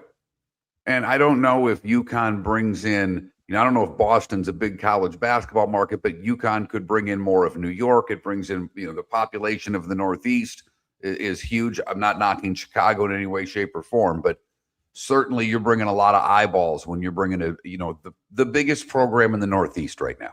Yeah, and the brand. I mean, the Yeah. UConn brand is a thing. The Illini. 20 years ago they were in the final. They played North Carolina in a terrific final. Roy Williams finally winning a championship. Terrific championship game, actually. We've had a lot of them. We've had that sport has delivered for 40 years. That sport has delivered on Monday night far more often than it hasn't. There's been a few clunkers. UConn was involved in one of them, but man, oh man, that sport delivers on Monday night most of the time. All right. I'm going to go off the beaten path for a second, David. Okay. And this is probably something that could be a poll question. But last night, as I'm watching hockey and my son's watching hockey in a different city, we text during the game. All right. There happened to be a goal that was waved off in the game that I was watching that ended up being overturned. And it was a goal, and it should have been a goal. Okay. So they scored, but it was immediately waved off. Waved off for goaltender interference. And then they went to Toronto or New York, wherever they go, and they decided, no, in fact, it was a goal. In fact, the coach had to challenge it, but it Right. became a goal. And I'm watching, it was the Detroit-Philadelphia game, and I'm watching the Detroit announcers, and the Detroit announcers from the word go went, well, that's a goal. Because they would, in the moment they go, they're going to wave that off. As soon as they saw the replay, both the analyst and the play-by-play guy, well, that's going to be a goal. And It took a while, but they got it. And my son simply texted me, what's harder for the replay people to figure out? What's a catch or what's goaltender interference? And I laughed, but I just thought, what of the four major sports, what replay system works the best and which one works the worst? Because we're now dealing with baseball with balls and strikes being able to be called. We've had, base calls now for a couple of years. Basketball can review a foul and they've got challenges in the NBA. Obviously, we're all familiar with the NFL and its replay. And hockey now has it. And there are a lot of goals that are overturned because of plays that are offside, that were not deemed offside in live action. So I am just curious, David. We follow officials a lot, no matter what show goes on across the country. And replay is something that most of us like because we want to what? Get the call right. I'm curious, which one do you think's the best replay system and which one do you think's the worst replay system? Baseball's the best and basketball's the worst. Baseball's able to get the calls right very quickly. In fact, I don't think anyone else is in baseball's area code right now in terms of use of replay. Every now and then you get a long replay in baseball and we all wonder what in the wide world of sports is going on. But clearly this, ABS pitch thing, this is less than 10 seconds that they're getting this done. So I think baseball's the best. I think basketball's the worst, and I'll throw college in with the NBA. But, Mark, those reviews take forever. Forever. And I understand that hockey can have a long review and the NFL can have a long review. I get it. But they also can have the calls now that are being very quickly changed from New York, in which, what do they call it? What's the phrase we came up with last year? Okay, review, okay, in which all of a sudden New York lets the referee know on the field, yeah, that was a catch, or move the ball up a yard. To expedite things. So I think baseball's the best, basketball's the worst, and, I will say, and we love our hockey, sometimes those offside reviews, Okay, man, and whether or not, the coach challenges it, that the play should be waved off because they were offsides entering the zone, man, can they overanalyze those plays? They really can. I'm with you there. And I do think that they have struggled with goaltender interference. Yes. And I thought my son's comment was spot on. The difference between what's a catch and what's goalie interference. Now, you got to be into both sports to get what we're talking about. I get it. Not all of you are hockey fans. And even those of you that are hockey fans aren't big hockey fans like David and I are. But I thought that was a good point that he made. But I did think it was just an interesting, and I kind of took what he said to the next level. But we now have replay everywhere. And I think your point on baseball, spot on. Look, it's not one of the sports I mentioned. What's baseball most like in replay? Tennis. Tennis doesn't screw anything up, and it takes seconds. It's fantastic. Yeah. And the players are okay with it, too. They're like, oh, I guess it was in. And they just accept it and move on. That to me, I mean, we've had one argument so far with the new system in baseball, and the argument was not about what the computer said. The argument was about apparently the reviews have to happen in terms of the catcher, batter, or pitcher saying, hey, I want you to take a look at that. Apparently, it has to happen very quickly. Okay. And what happened in this case was the catchers and the batters have been doing most of the reviews. There have been less than 2 handfuls of reviews so far initiated by the pitcher. And so the argument in the Baltimore-Minnesota game was that the Orioles pitcher, the Minnesota manager thought took too long to tap his head. But I thought one of the announcers made a really good point. As a pitcher, aren't you waiting for the catcher to challenge it? So don't you hesitate a second right there, just kind of looking at your catcher like, you going to challenge that? No? Oh, okay, well then I will.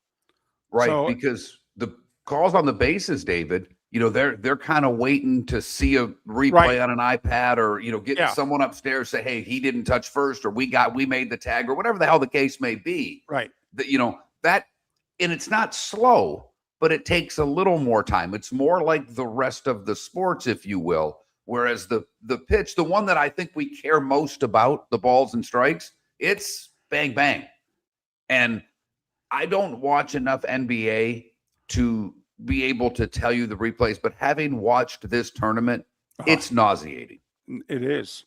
The length of time that they are taking to determine who a ball went off of, flagrant foul, and I guess the flagrant foul bothers me even a little bit more, David, because my goodness, I get it.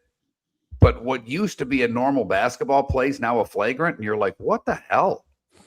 The thing that I don't understand, you and I have done basketball games courtside. I know I've done a lot more than you, but, we've got monitors. In the last 10, 15 years that we did games, we've got monitors. Okay, there's the extra official that's sitting courtside. He's got a monitor. I don't understand why the extra official courtside, we got to review this, and why that person in 30 seconds can't just take a look. He's got a headset. He can talk to the truck. Hey, give me every replay you got. Okay, boom, boom, boom. And then that official goes, yeah, that's a foul, or that's a flagrant, or no. Okay. Or it's blue ball or it's white ball, whatever the case may be. Yeah, exactly. I don't understand why this takes 2 to 3 minutes, because to us, it should take less than 30 seconds. Miller and Moulton, Pat Kirwan in 30 minutes. NBA Commissioner Adam Silver will visit Lee County in April as he is recognized by the Edison Awards as their Achievement Award honoree. This recognition not only highlights his leadership within professional sports, but also his broader influence on business, technology, and social responsibility. The Edison Awards recognize thought leadership from around the globe, making Silver's visit a significant moment for Lee County. Visit EdisonAwards.com for event details and tickets. Lee County, building a better community through business, sports, and tourism. The Floor Meisters just doesn't sell Cortec and carpet. They also sell a lot of wood. And what better time than now to stop in and see the nice folks at Floor Meisters for some new hardwood for your home. With white oak wood starting at $4.99 a square foot, that makes it affordable for everyone. With 10 colors to choose from, they have a color for everyone. So stop in, 6281 Naples Boulevard, right next to Costco, or go to the web. It's floormeisters.com. Floormeisters.com. Floormeisters, just keeping it real. American Paint Supplies, celebrating 30 years in Naples, is proud to be the exclusive Farrow and Ball dealer in Southwest Florida. The best thing to come from the UK since the Beatles, Farrow and Ball has the colors and paints at American Paint Supplies. See why all the designers and painters choose Farrow and Ball. For 30 years, American Paint Supplies provides the perfect pairing of service and expertise. On 6100 Shirley Street in Naples off of Pine Ridge, or online at AmericanPaintSupplies.net. American Paint Supplies is your one-stop shop for all your coating needs. Mark Miller for Sleep Treatment Direct. They are helping me with sleep apnea. And by helping me, I mean curing me. No more CPAP machine. No more snoring. No more tossing. No more waking up exhausted. Their expert team got me the right treatment, fast and hassle-free. If you want to feel energized and get rid of your snoring, call Sleep Treatment Direct today. 444-1741. That's 239-444-1741. Sleep Treatment Direct. Sleep safe and sound. This is Miller and Moulton.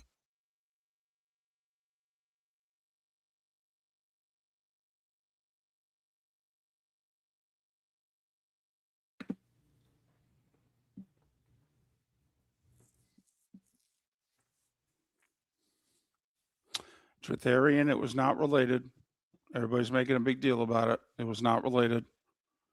They had already made the decision as to what 12 officials were going to be assigned to the Final Four. I'm excited. One of the guys, I think it's his first Final Four, Mark.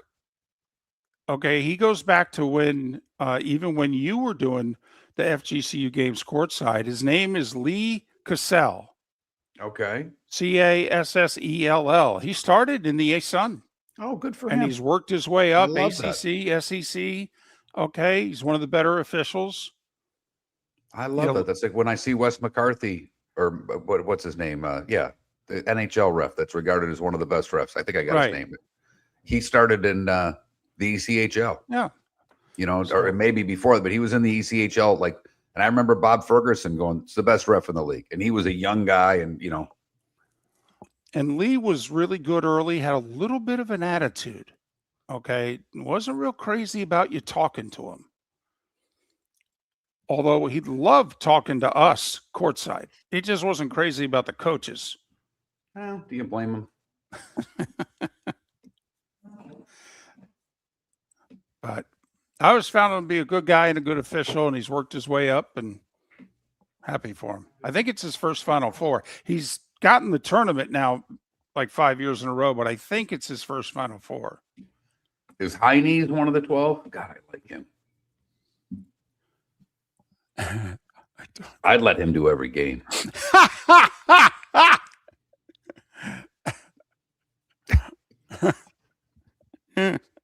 And I had no idea it was a thing because I don't pay attention to officials the way others do. And I'm watching and I am texting people going, watch this guy run. This is fantastic. Oh. And when you first brought it up, I went, oh, yeah, high knees. Oh, my gosh. The guys at the Field of 68 love them. Love them. They got high knees highlights all the time. Now, do you subscribe to that or do you just get their free content? I get their free content.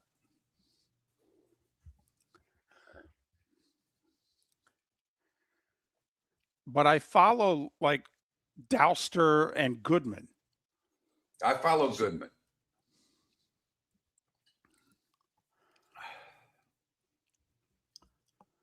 You know, donuts do taste really good. You know what's really good that you don't get very often is a hot donut.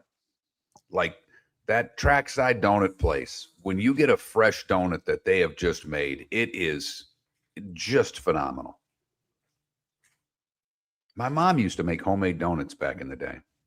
Pretty damn good. Really? Oh, yeah. Wow.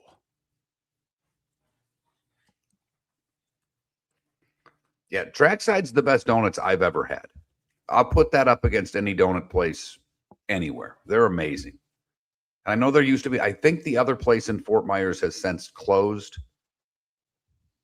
It was at Bennett's. It was a downtown place, and I've been there, and I didn't think they were in the same league as Trackside, and they were uber expensive. Trackside, I don't know what they cost now. I don't even know if they're still open. They were very, very cost. They were very inexpensive, I thought. Where is Heavenly?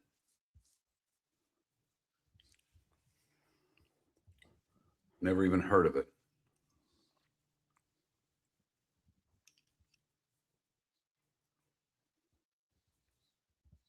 Javier, have you been to Trackside Donuts? Yeah. Bennett's Donuts, yeah.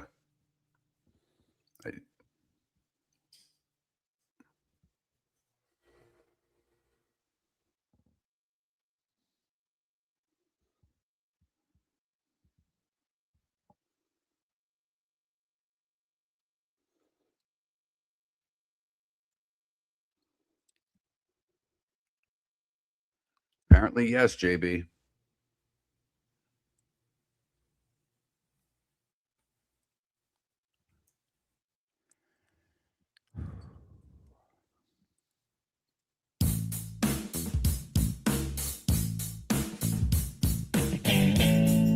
Welcome back to Miller and Moulton. Text the guys what's in your mind at 21,000. That's 21000. And now, here's David Moulton. 22 minutes till the top of the hour. That's when Pat Kirwan is expected to join us here on Miller and Moulton, millerandmoulton.com, Miller_Moulton on X. Donnie Tyndall. 1 hour from now, we'll get in depth with a hoop lifer on the Final Four. Michigan, Arizona, Illinois, and UConn. Illinois, UConn, the first semifinal around 6 o'clock Saturday. And Arizona, Michigan, the second semifinal. They say 8:49. It'll probably be closer to 9 o'clock. Remember, TBS. TBS for the men's Final Four. ESPN for the women's Final Four tonight, 7 and 9:30. UConn, South Carolina, the early game tonight at 7 o'clock. I said it earlier. When's the last time you get Dawn Staley's team in 6.5? Seems like a pretty good deal. But then again, UConn is 38-0, so maybe it's not enough.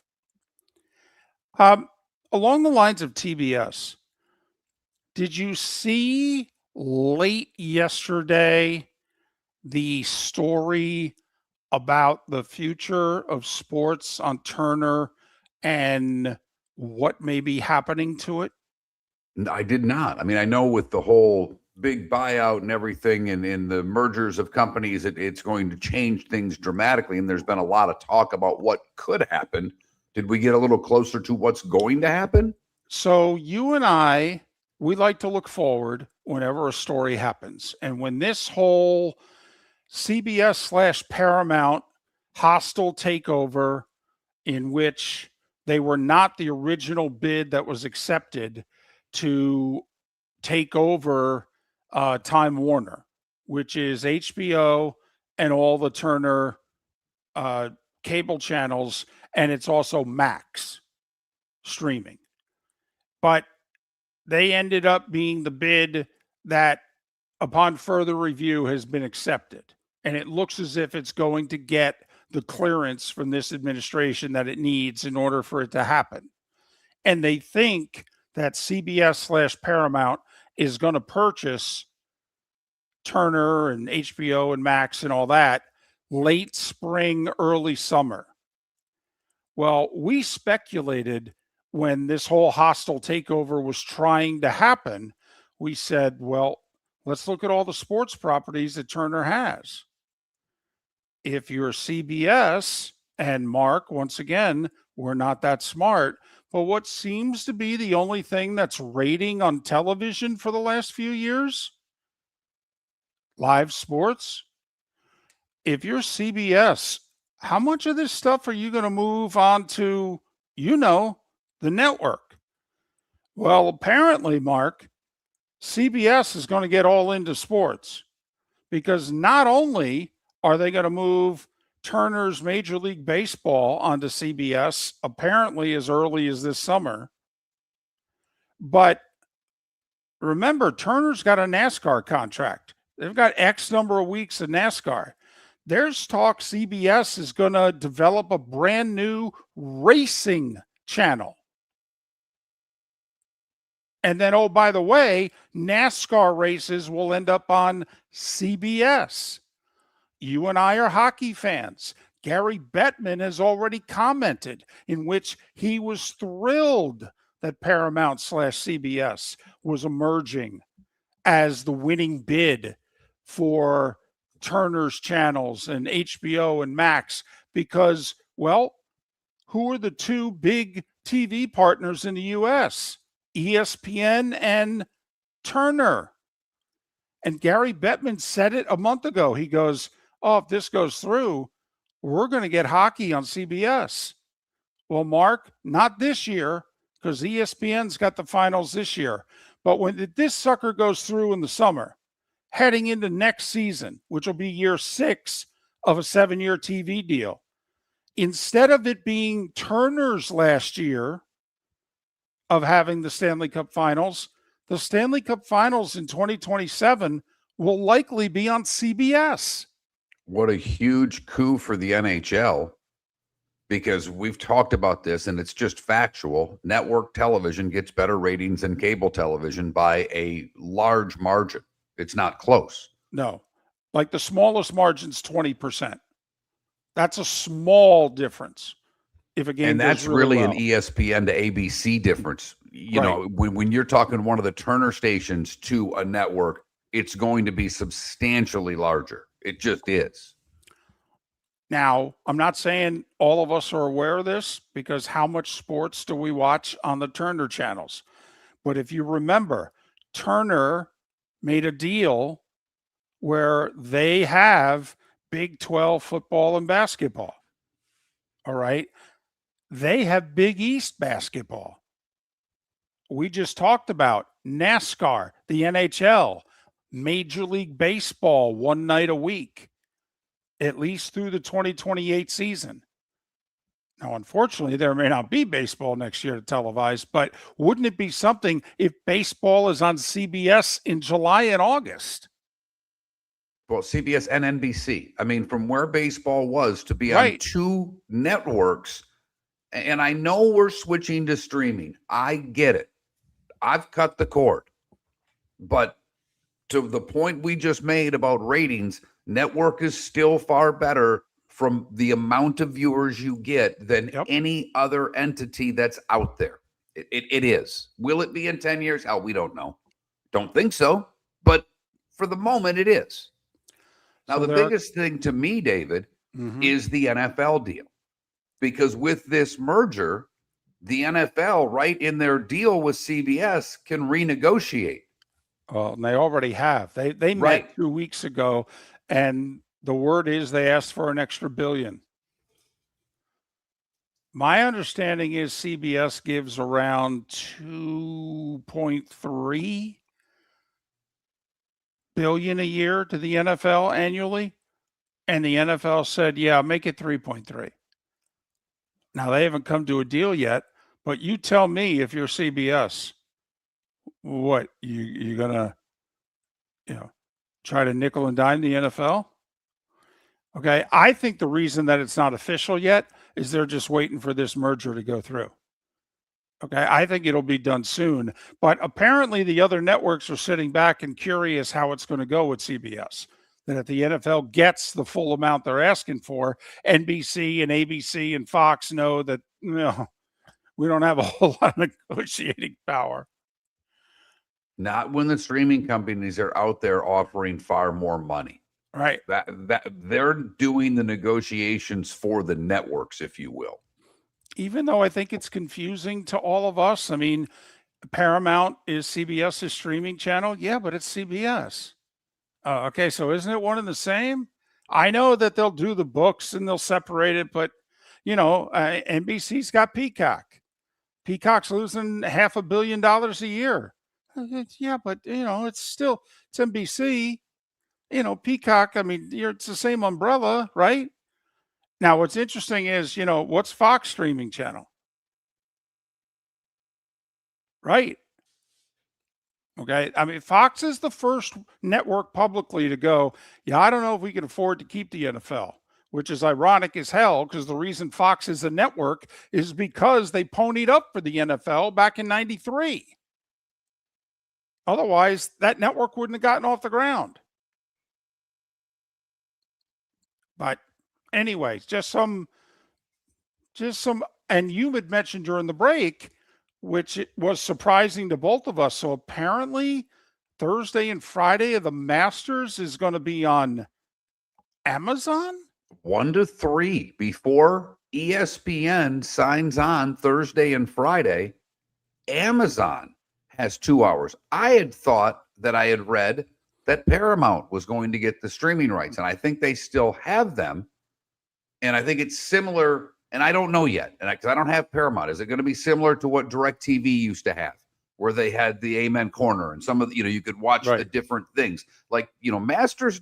Is it Masters? It's finally Masters.com. It was Masters.org forever, but Masters.com. There is no better website to stream an event than Masters.com. I don't give a damn. I don't care what sport you like, F1, tennis, hockey, baseball, cricket. I don't give a damn. The Masters website is simply the best when it comes to watching the event online. So does Amazon, partner similarly to what they get? But yes, 2 hours of coverage on Thursday and Friday is going to be on Amazon. I'll let you know on Friday what I think of it, because I can guarantee you this: I will watch every single minute. And what I found interesting is Terry Gannon is apparently the lead announcer for Amazon. He's an NBC guy. But the Masters, they approve of the announcers. And to do Masters.com, there are non-CBS announcers that are on it. But anyway, it's just so some broadcasters and cable and streaming and news that's out there. One other thing I wanted to get to, Mark, we talked about this, I think it was a year ago. I don't think it was 2 years ago. I think it was last year. So the swamp is old and it needs repairs. And they've behind the scenes had a big debate. We keeping this sucker or are we repairing it? And if we're repairing it, it may cost more than building a whole new sucker. So apparently they're keeping it, and apparently they're repairing it. And the rumor that, since it's old and this, that it's not necessarily handicap accessible everywhere and blah, blah, blah, they might lose some seats. Mark, upon further review, guess what? They're going to gain seats? Well, they ain't losing one. You're damn right they're not.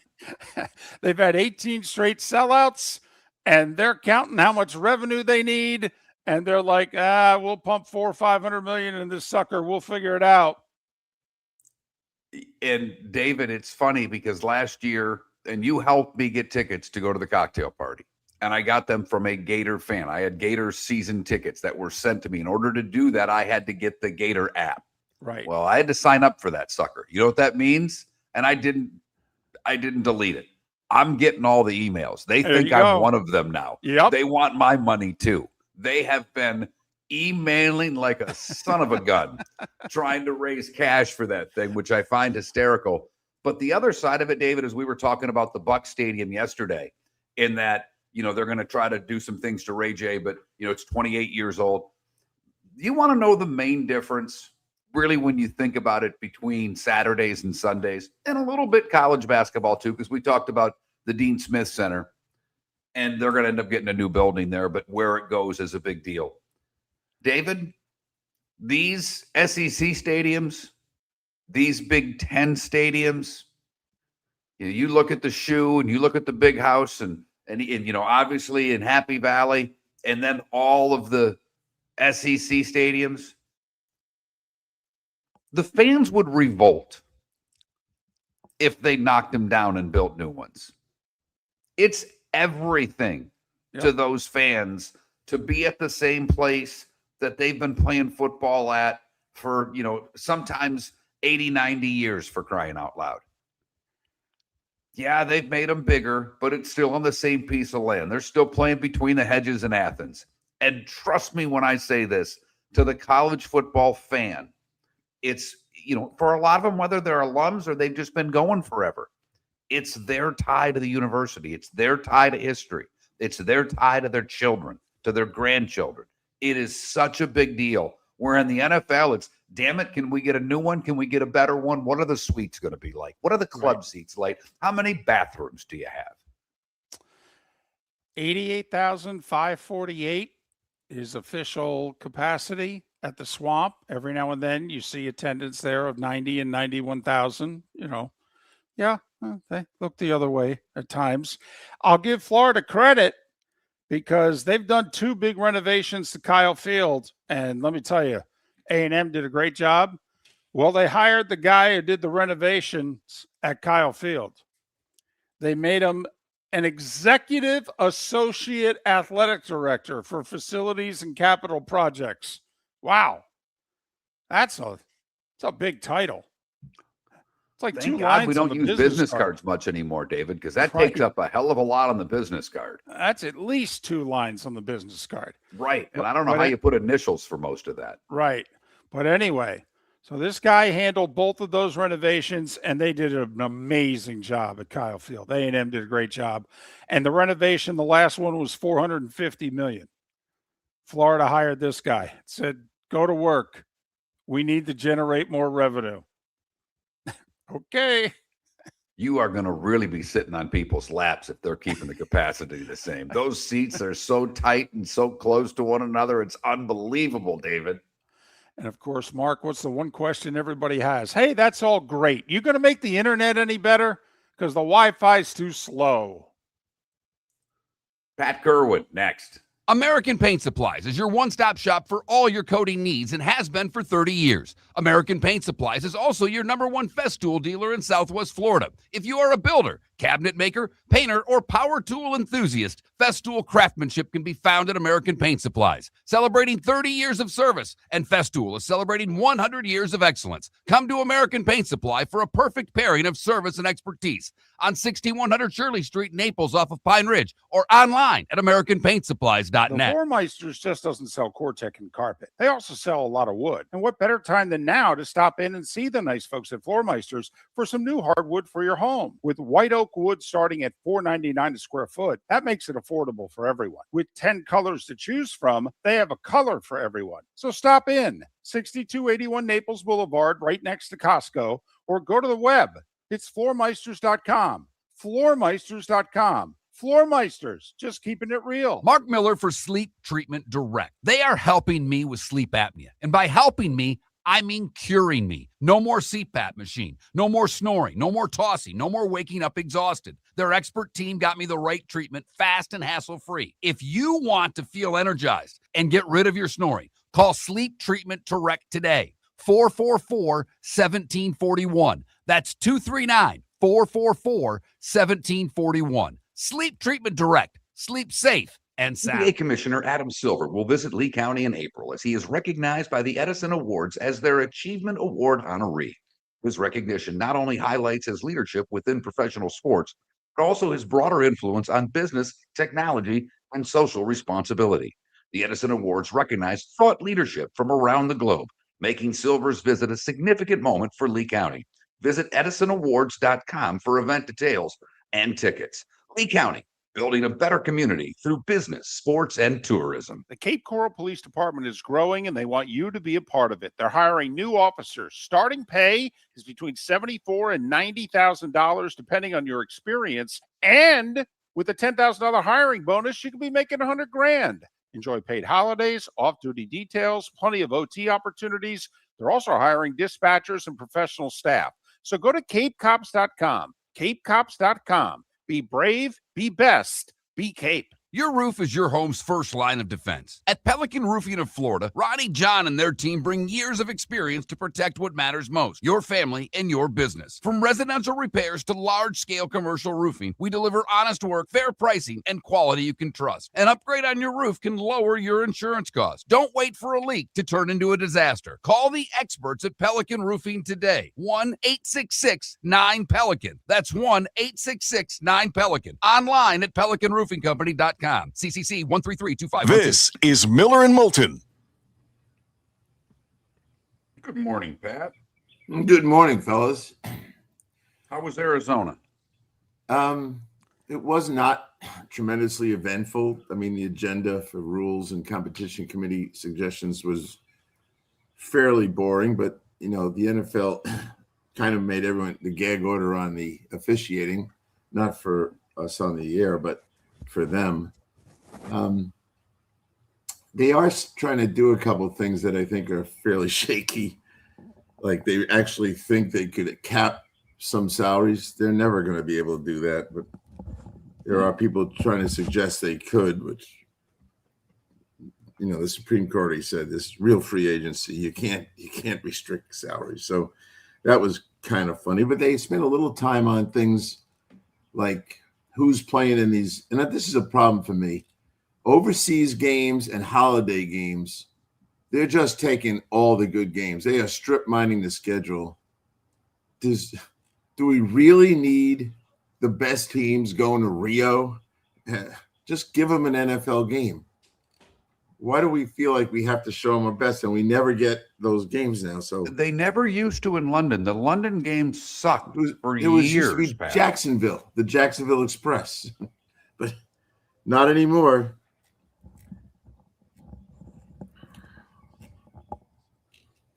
I had some really good conversations with guys, though. It was interesting what's going on with a lot of guys. So it was worth my while. I did 15 sit-down interviews, and I must have talked to another 20 guys. I did spend some time with Troy Aikman there, David. It was great. He was walking around like he was going to work out. He walks a lot. I know that he walked in front of me while I was on the air a couple of times. Did he have his big water bottle with him? Yeah. Guys, well, he had lots of nice things to say about you. So, what I loved most was that was an earshot of the serious people. Yeah, well, that's all right. My die is cast with them. Yeah, I've got another guy bamboozled. Well, that's a good thing. There's no doubt. There's no doubt. Yeah, well, we compared notes on friendship. That's all. I am loyal to both of you, though. Very loyal. No doubt about that.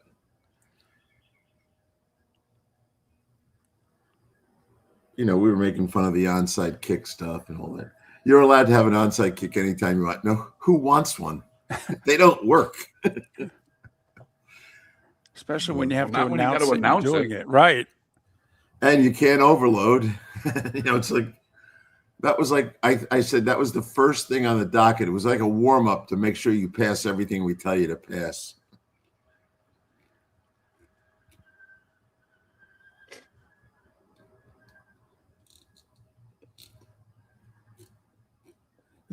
Some of the moves that are going on now do provoke questions about other guys. We spent some time. I keep bringing up Will Levis. What's happening to him? I'd be calling those guys. I wouldn't mind coaching them and see what I could get out of them. They're just putting too many guys in the way. I don't know if they have any intention to ever play the guy.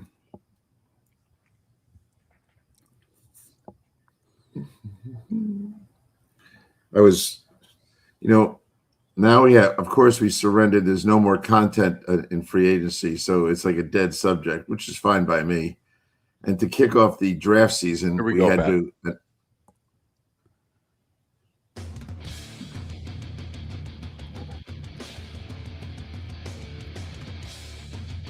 You're listening to Miller and Moulton, coming at you from the Floor Meister Studios. Floor Meisters, keeping it real. And now, here's Mark Miller and David Moulton.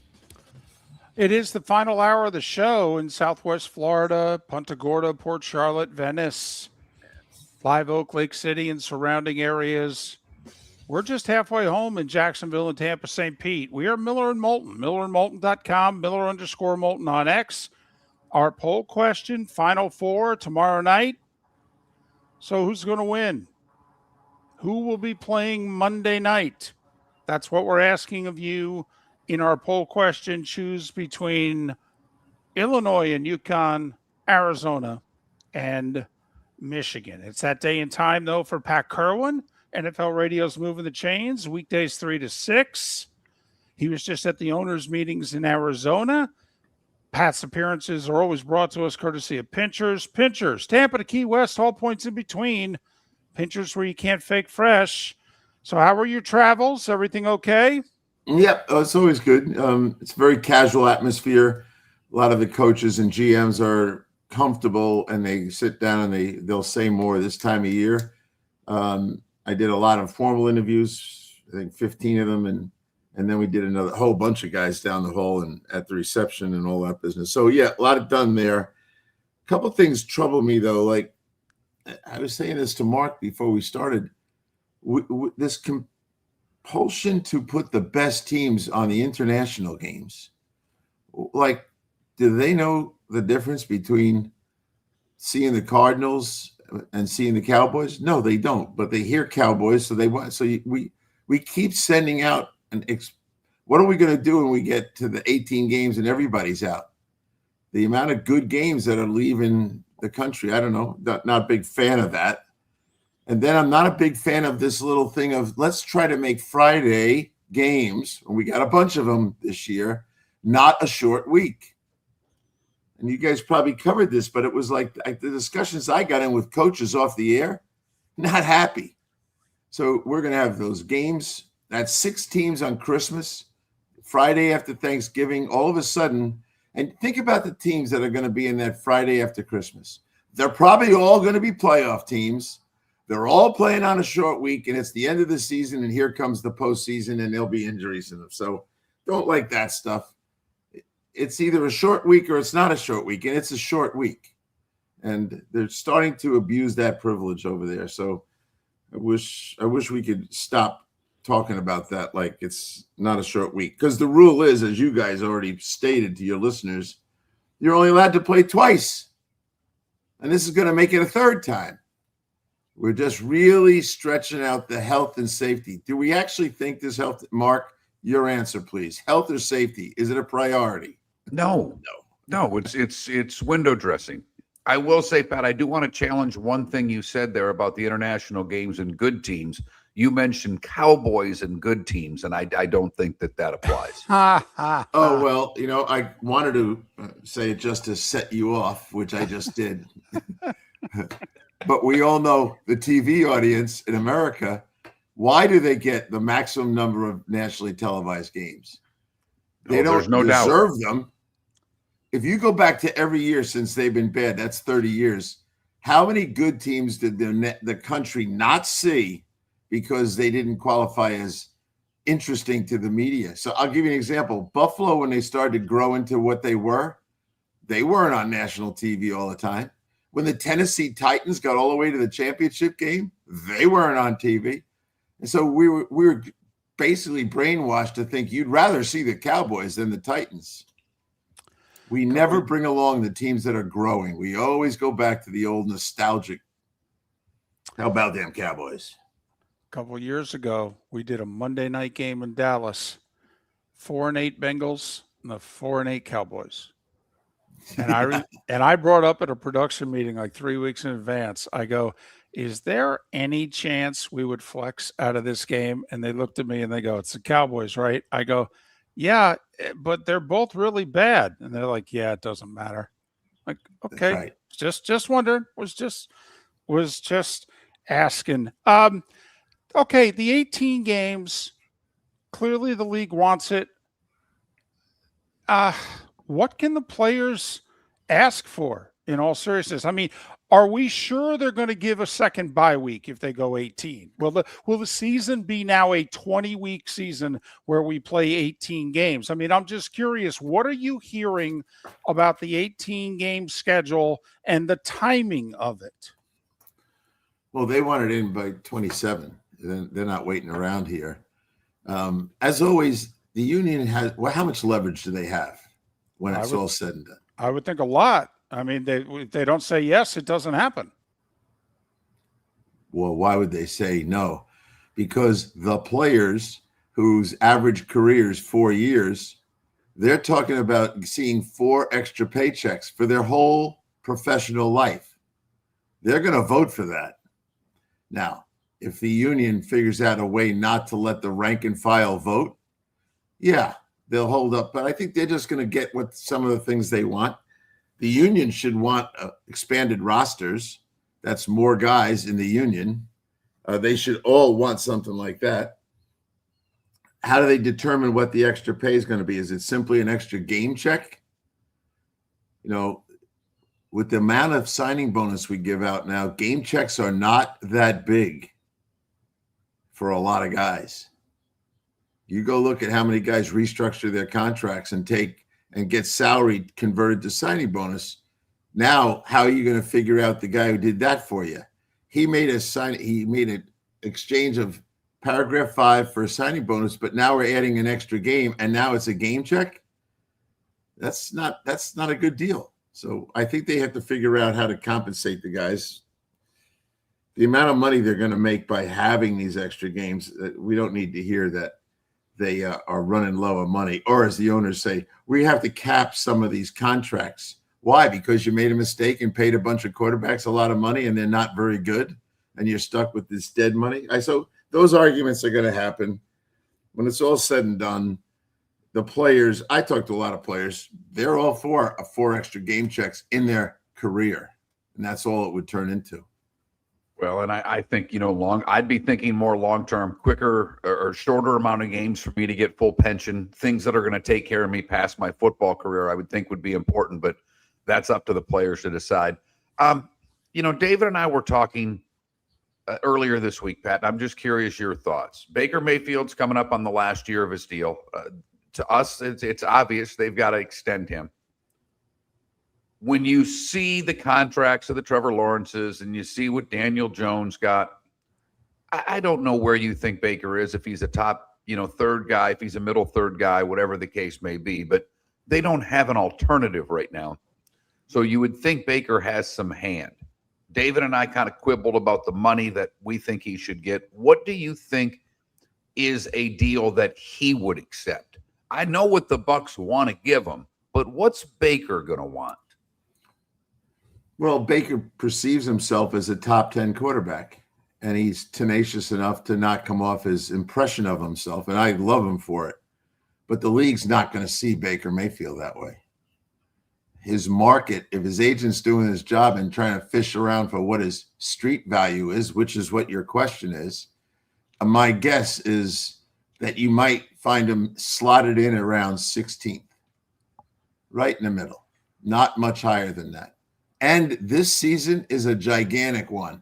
If he's able to go out and win the division without Mike Evans and starts to demonstrate that he can put up the kind of production he's put in the past, this is now, and I hate to say it, but guys like Baker and Sam Darnold, they have to keep proving it.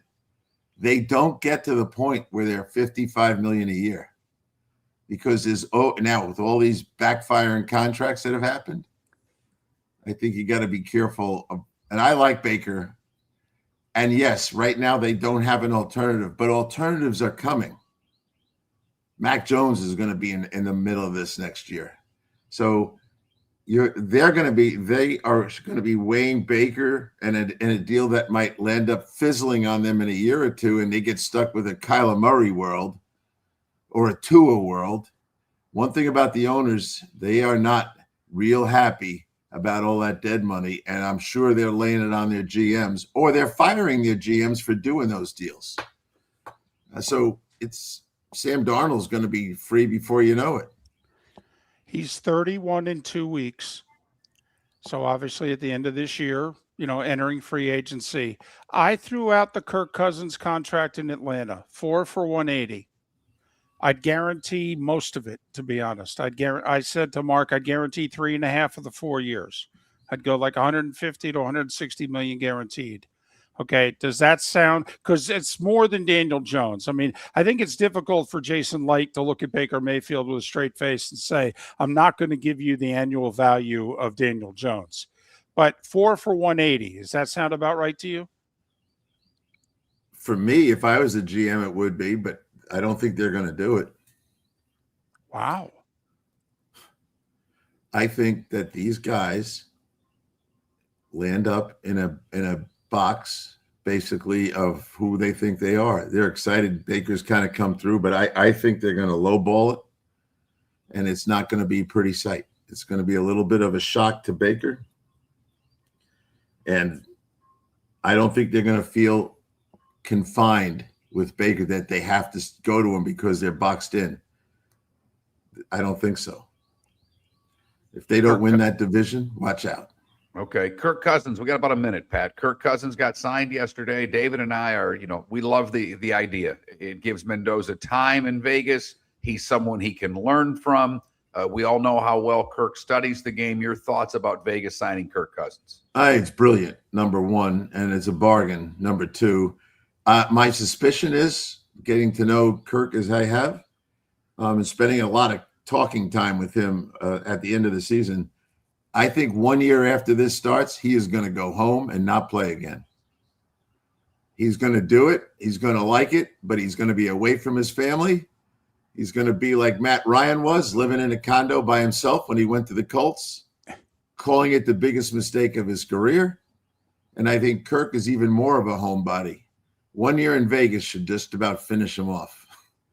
We joked, and Pat, we got about 30 seconds, but we joked, could there be two quarterbacks that would sit around at the diner and have milk more than Cousins and Mendoza? No, that'll be right. And animal crackers. Don't forget the animal crackers.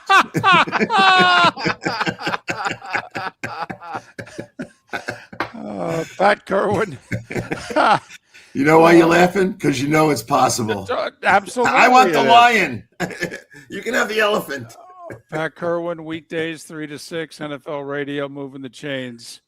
Okay, Pat's weekly appearances brought to us courtesy of Pinchers, Tampa to Key West, all points in between. Pinchers, where you can't fake fresh. More of Pat right after this.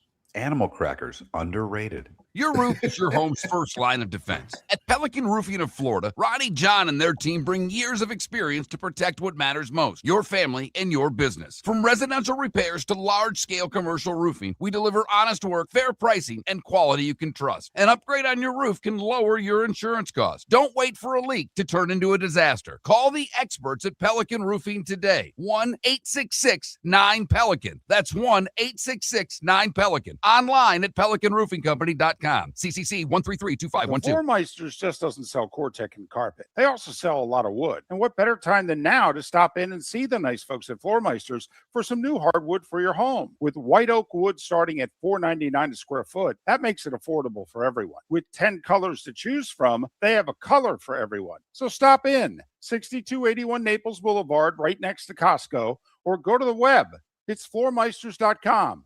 Floormeisters.com. Floor Meisters, just keeping it real. American Paint Supplies, for nearly 30 years, is your one-stop shop for all your coating needs. If you are a designer, a contractor, a professional painter, or a weekend warrior, American Paint Supplies is the place where experts go to get expert solutions. At 6100 Shirley Street in Naples off of Pine Ridge, American Paint Supplies delivers the best solutions with the best products with the best support. Meet Gene and his team today at American Paint Supplies. Call 239-566-2700. That's 566-2700 or online at AmericanPaintSupplies.net. Cape Coral Police Department is growing and they want you to be a part of it. They're hiring new officers. Starting pay is between $74,000 and $90,000 depending on your experience. And with a $10,000 hiring bonus, you can be making $100,000.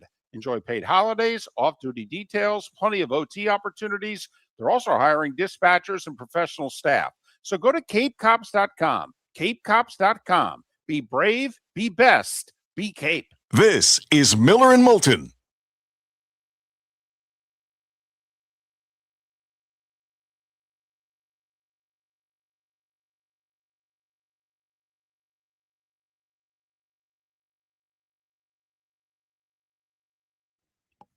Hey, Pat. Hey, Pat.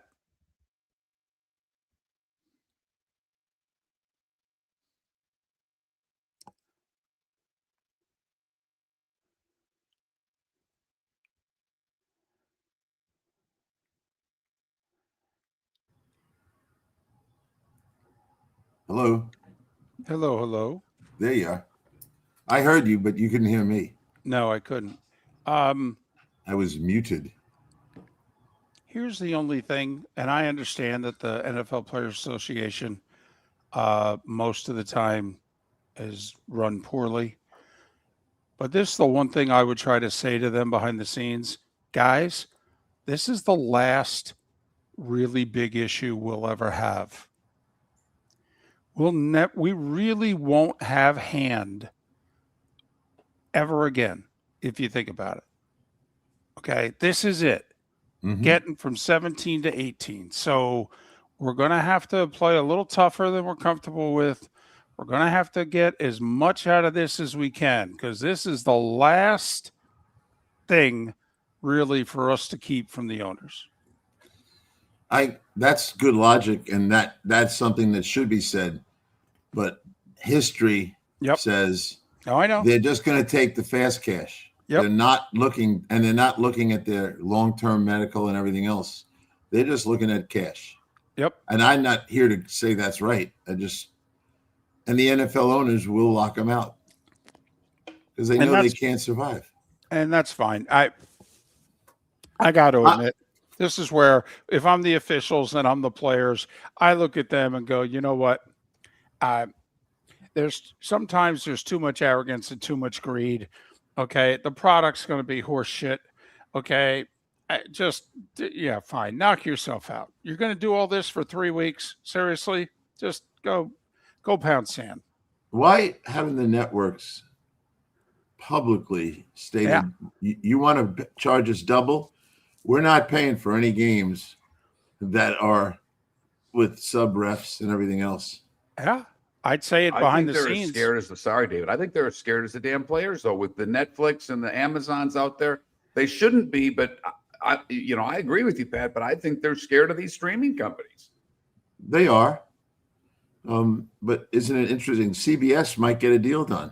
They're working on it now, supposedly. So, look, it's interesting to see the NFL with the officials because I was there. I worked for Brian Rolop. He was a great guy, but he's running golf now and all that business. But they don't lose negotiations. And if you go years and years and never lose negotiations, you have a hard time not being overconfident about whatever you want, when you want it.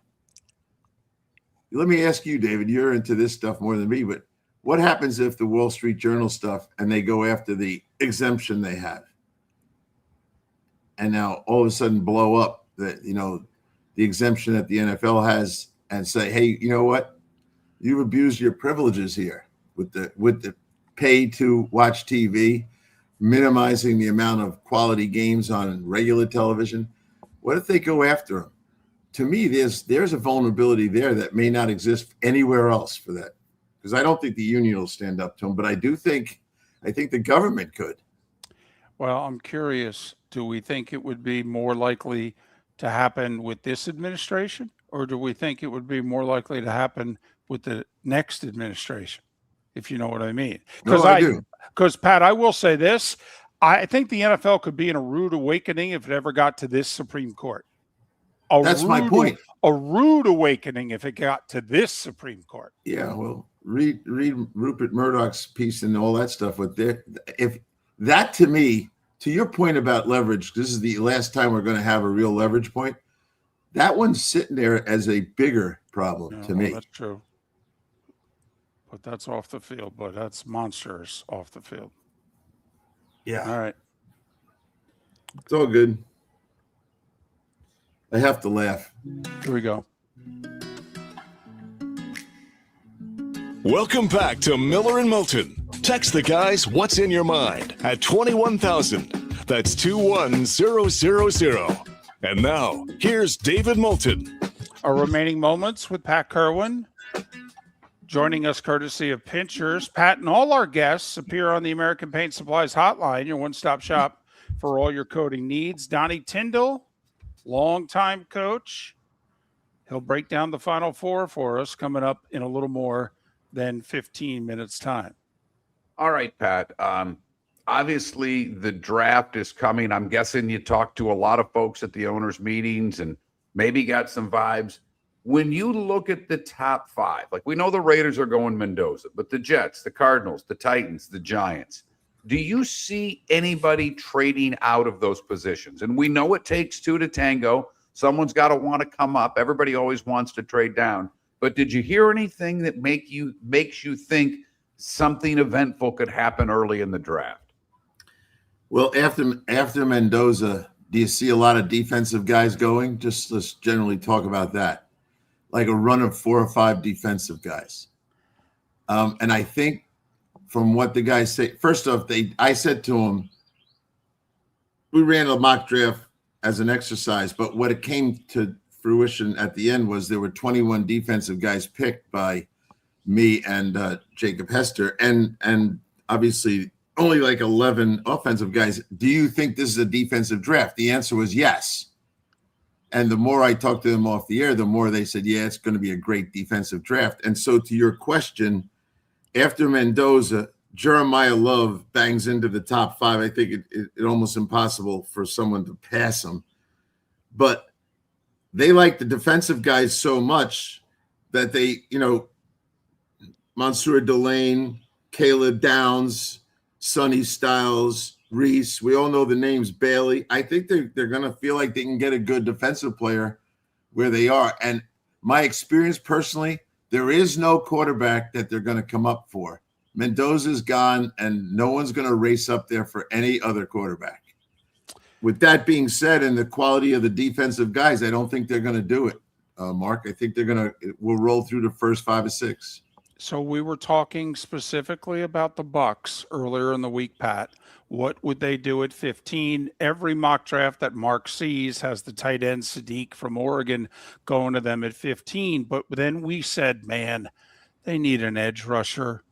Don't you have to, how many, impact edge rushers do you see in this draft? Okay. B, are you going to have to trade up from 15 to get one, if you know what I mean? We've had this discussion in the last few years, Pat, about offensive tackles. And there have been drafts where there's been 3 of them and 4 of them. And I'm curious, Mark and I think this could be one of those years where there are 4 impact right away edge rushers. And you better go get one of them, or otherwise you're just drafting a pretty good player. I agree with that.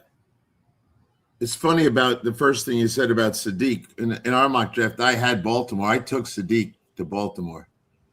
And I'll tell you why. Because that quarterback's experience with tight ends tells me he needs tight ends. Isaiah Likely's gone. Andrews is getting old. Sadiq, to me, puts another 8 years on, Lamar's ability to find the open tight end. So I don't think he gets past them. That'd be just my guess. And I think he's such a freak athlete. Maybe someone up above that would even consider him. But that's where I put Sadiq. Who fell to Tampa Bay at 15 was Ruben Bain. Ooh. Those short arms was a topic of conversation. And the little research project, which you guys love doing, go find out how many guys were double-digit sack guys with 30-inch arms. And you might have to go back to 1999 to find the first one. It's that big of a deal, Pat. I mean, and I guess I ask it in this way because I know the school that you come from, and working with Gil Brandt for all those years, that he had certain measurables that were just inarguable to him. But the league is changing. So is that the most important, whether it's tackle for certain things and, size of quarterback hands, all the things that we don't really think about.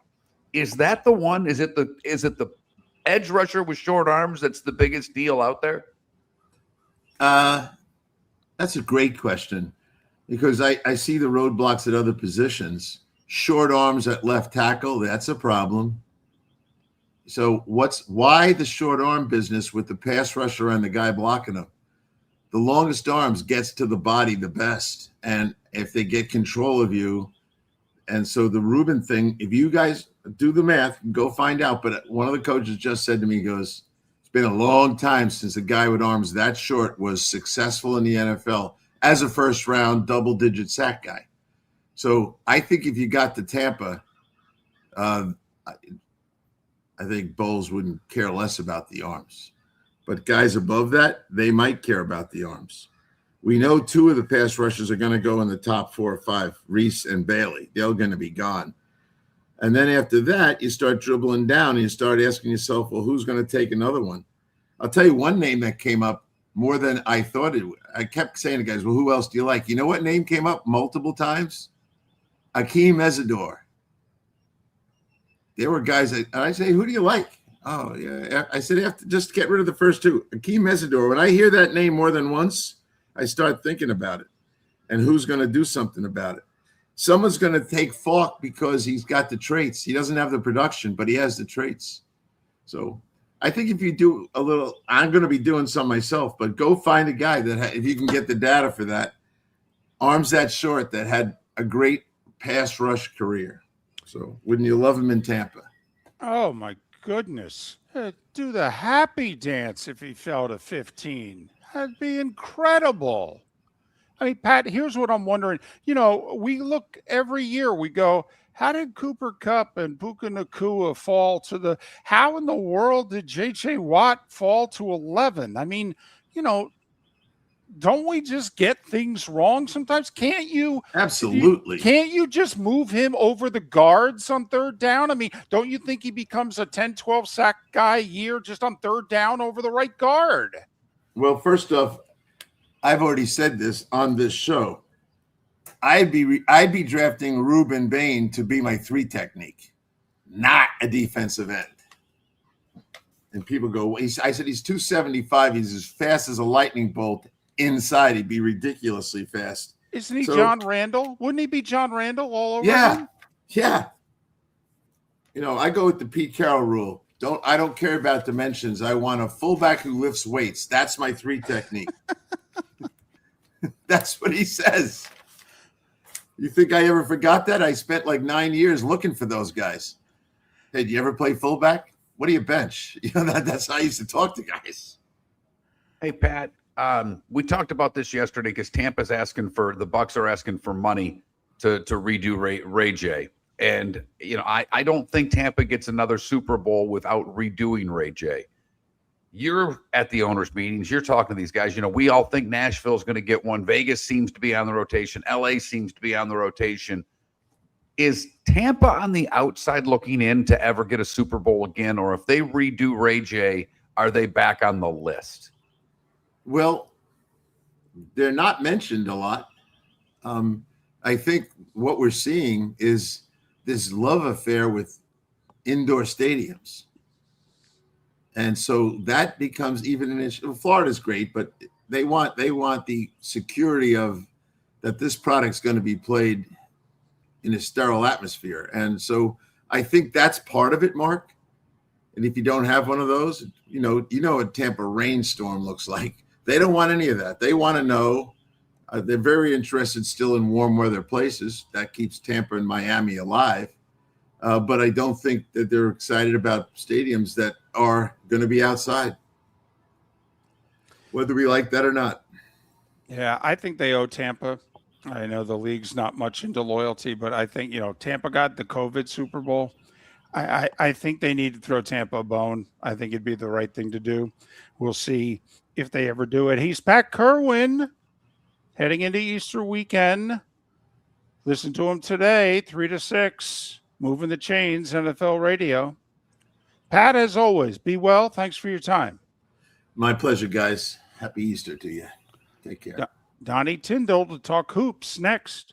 Mark Miller for Sleep Treatment Direct. They are helping me with sleep apnea. And by helping me, I mean curing me. No more CPAP machine. No more snoring. No more tossing. No more waking up exhausted. Their expert team got me the right treatment, fast and hassle-free. If you want to feel energized and get rid of your snoring, call Sleep Treatment Direct today. 444-1741. That's 239-444-1741. Sleep Treatment Direct. Sleep safe. and The sound. Floormeisters just doesn't sell Cortec and carpet. They also sell a lot of wood. And what better time than now to stop in and see the nice folks at Floormeisters for some new hardwood for your home. With white oak wood starting at $4.99 a square foot, that makes it affordable for everyone. With 10 colors to choose from, they have a color for everyone. So stop in, 6281 Naples Boulevard, right next to Costco, or go to the web. It's floormeisters.com. Floormeisters.com. Floormeisters, just keeping it real. Your roof is your home's first line of defense. At Pelican Roofing of Florida, Ronnie John and their team bring years of experience to protect what matters most, your family and your business. From residential repairs to large-scale commercial roofing, we deliver honest work, fair pricing, and quality you can trust. An upgrade on your roof can lower your insurance costs. Don't wait for a leak to turn into a disaster. Call the experts at Pelican Roofing today. 1-866-9-PELICAN. That's 1-866-9-PELICAN. Online at pelicanroofingcompany.com. CCC 1332512. American Paint Supplies, for nearly 30 years, is your one-stop shop for all your coating needs. If you are a designer, a contractor, a professional painter, or a weekend warrior, American Paint Supplies is the place where experts go to get expert solutions. At 6100 Shirley Street in Naples off of Pine Ridge, American Paint Supplies delivers the best solutions with the best products with the best support. Meet Gene and his team today at American Paint Supplies. Call 239-566-2700. That's 566-2700 or online at AmericanPaintSupplies.net. This is Miller and Moulton.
I got to tell you, Orlock, that's the first time someone's asked for an Arizona Cardinal question in our chat room or on a text line in the history of this show.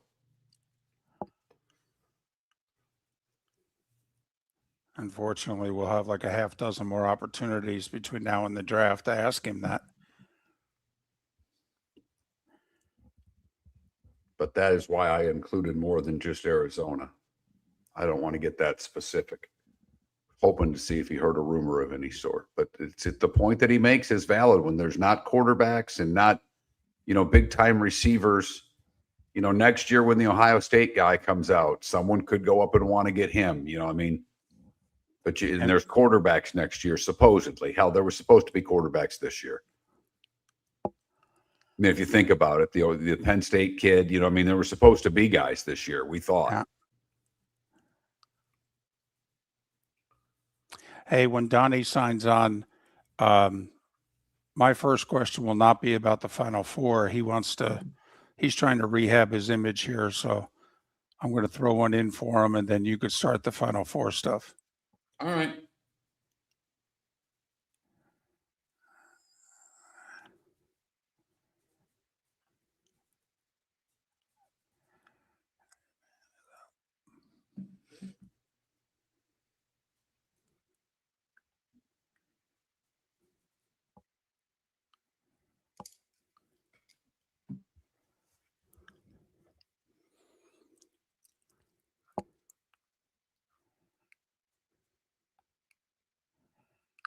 And Rick, same deal.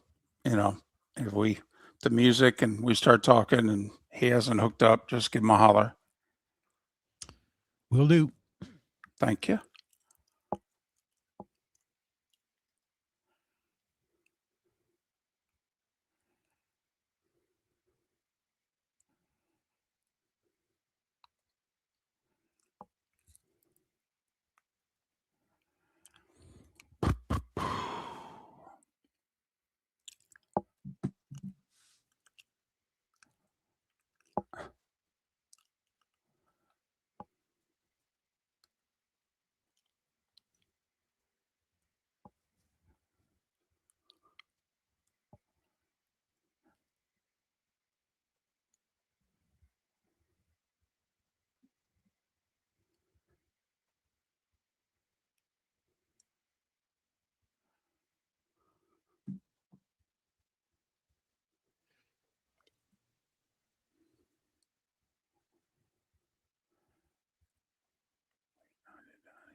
You're listening to Miller and Moulton. And now, here's Mark Miller and David Moulton. 22 minutes till the top of the hour. Final segment in Southwest Florida, Punta Gorda, Port Charlotte, Venice, Live Oak, Lake City, and surrounding areas. Miller and Moulton, millerandmoulton.com, Miller_Moulton on X. A very simple poll question today. Sometimes when you're doing a sports talk show, you got to take the layups. Pardon the pun, because it's a question about basketball, but men's Final Four gets underway tomorrow. So who's going to win the two games? Who are we going to be talking about Monday night? Playing for the Natty. And can it be Michigan and Illinois so that the Big Ten is assured of their first national title in hoops in 26 years? You know a bunch of Big Ten people. You are a Big Ten person. Does this mean anything to you? Or if it ends up being UConn or Arizona cutting down the nets, will you be fine? I'll be fine. But, I picked Michigan to play UConn in our poll question. I'm rooting for Michigan against Illinois. Come on, for crying out loud. 26 years. They've played a lot of good basketball in this conference. There have been some good Spartan teams. There have been some good Purdue teams. There have been a lot of good teams that have gotten there and haven't been able to finish the deal. So I'm hopeful that the Big Ten can finally get it done this year. But, Arizona and Michigan have been the best two teams all year. And, UConn, when they get this far, you know what they usually do, David? They usually cut down the damn nets. Yes, they do. On both sides, by the way, men's and women's. They're very good once they get to the Final Four. He's an outstanding men's basketball coach. Done it at the D1 level at Morehead State, Southern Miss, and Tennessee. He's been the head coach at Chipola College, this decade. He's Donnie Tyndall, who's kind enough to join us. You can follow Donnie on X at Donnie, I-E, D-O-N-N-I-E, and then Tyndall, T-Y-N-D-A, LL. Donnie, it's David and Mark. It's good to talk to you again. How you been? I'm doing well, guys. Good morning to you. All right. Before we get to the Final Four, okay, we used to talk to you pretty regularly. All right. The NCAA came down hard on you, but that penalty is over. You're still a young guy. You're in your early to mid 50s. Curious. Okay. Joey Canten's our buddy at Daytona State, just got the FIU job. With the way the sport is changing, do you think that you're going to find your way back to the D1? Well, that's a great question. I believe I can, and I believe I will. I had a couple opportunities that I met with administrators at two different universities this spring, and it didn't work out for a couple different reasons. And I tell people all the time, I've been at the pinnacle. I was at Morehead State when we beat Louisville in the NCAA tournament. Doesn't get much better than that. And I've been the youngest head coach in the SEC, which is pretty, fulfilling as well. But I was also, on the low side of things. When you lose your job, go through an NCAA investigation and all the things that happen. So there's pros and cons to that level. And I have a great job. My administration here is phenomenal here at Chipola. I've been here 6 years now. We've won the conference, which is the toughest junior college conference in America, all 6 years. 4 state titles. We've been to the national championship 6 times. 2 Final Fours and 3 Sweet 16s. So I say all that to say, if it's the right opportunity, absolutely, I would look at it. And I did this spring at a couple of situations. But I've got a great job. We actually have a guy that played for me my first 2 years, guys, that's now in the NBA with the Cleveland Cavaliers. So it's high level basketball, and I'm enjoying it here. We'll see. My mom always has this line: God has you where He wants you. So right now He wants me here at Chipola, and I'm proud and privileged to be here. All right. You talked about, your history and playing for championships. I'm just curious.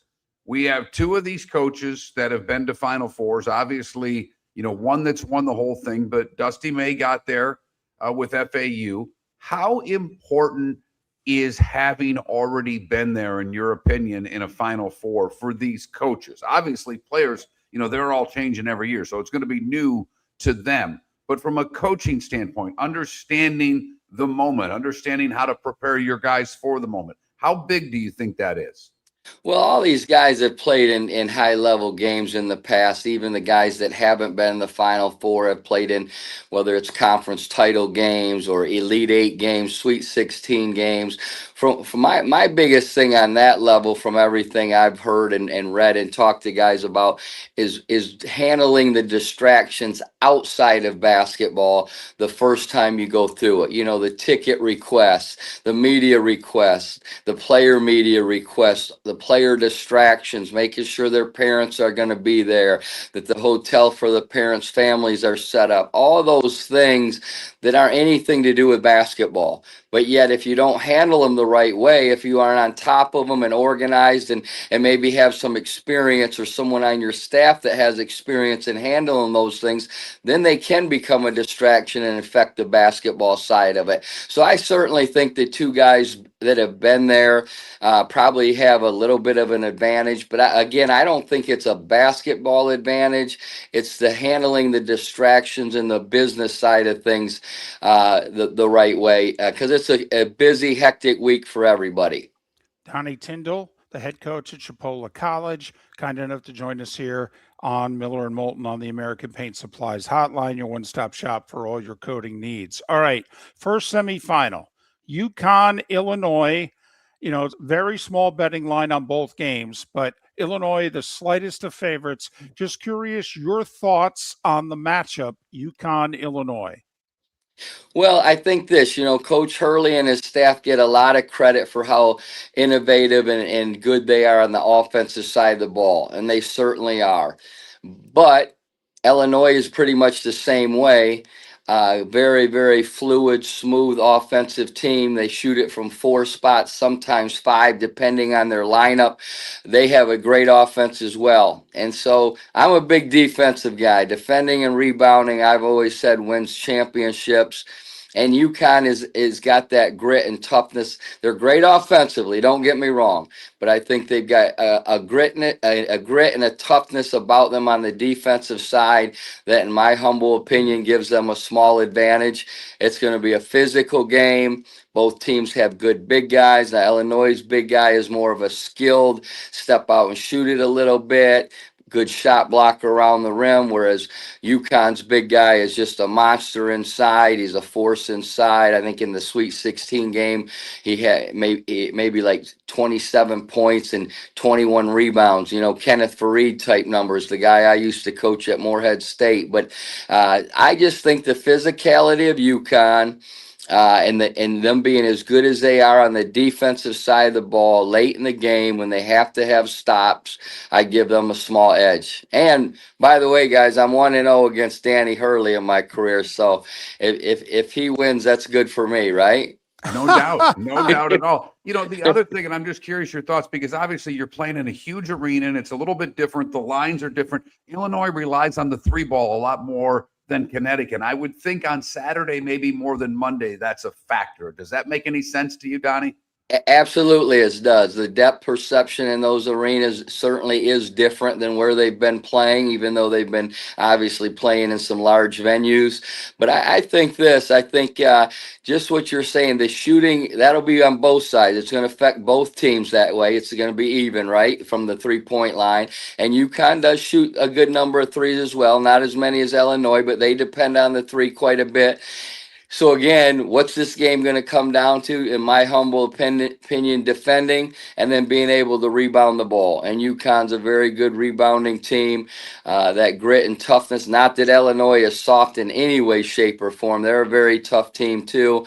But I just think that defense and rebounding mentality of UConn and Coach Hurley will be enough to get them over the hump.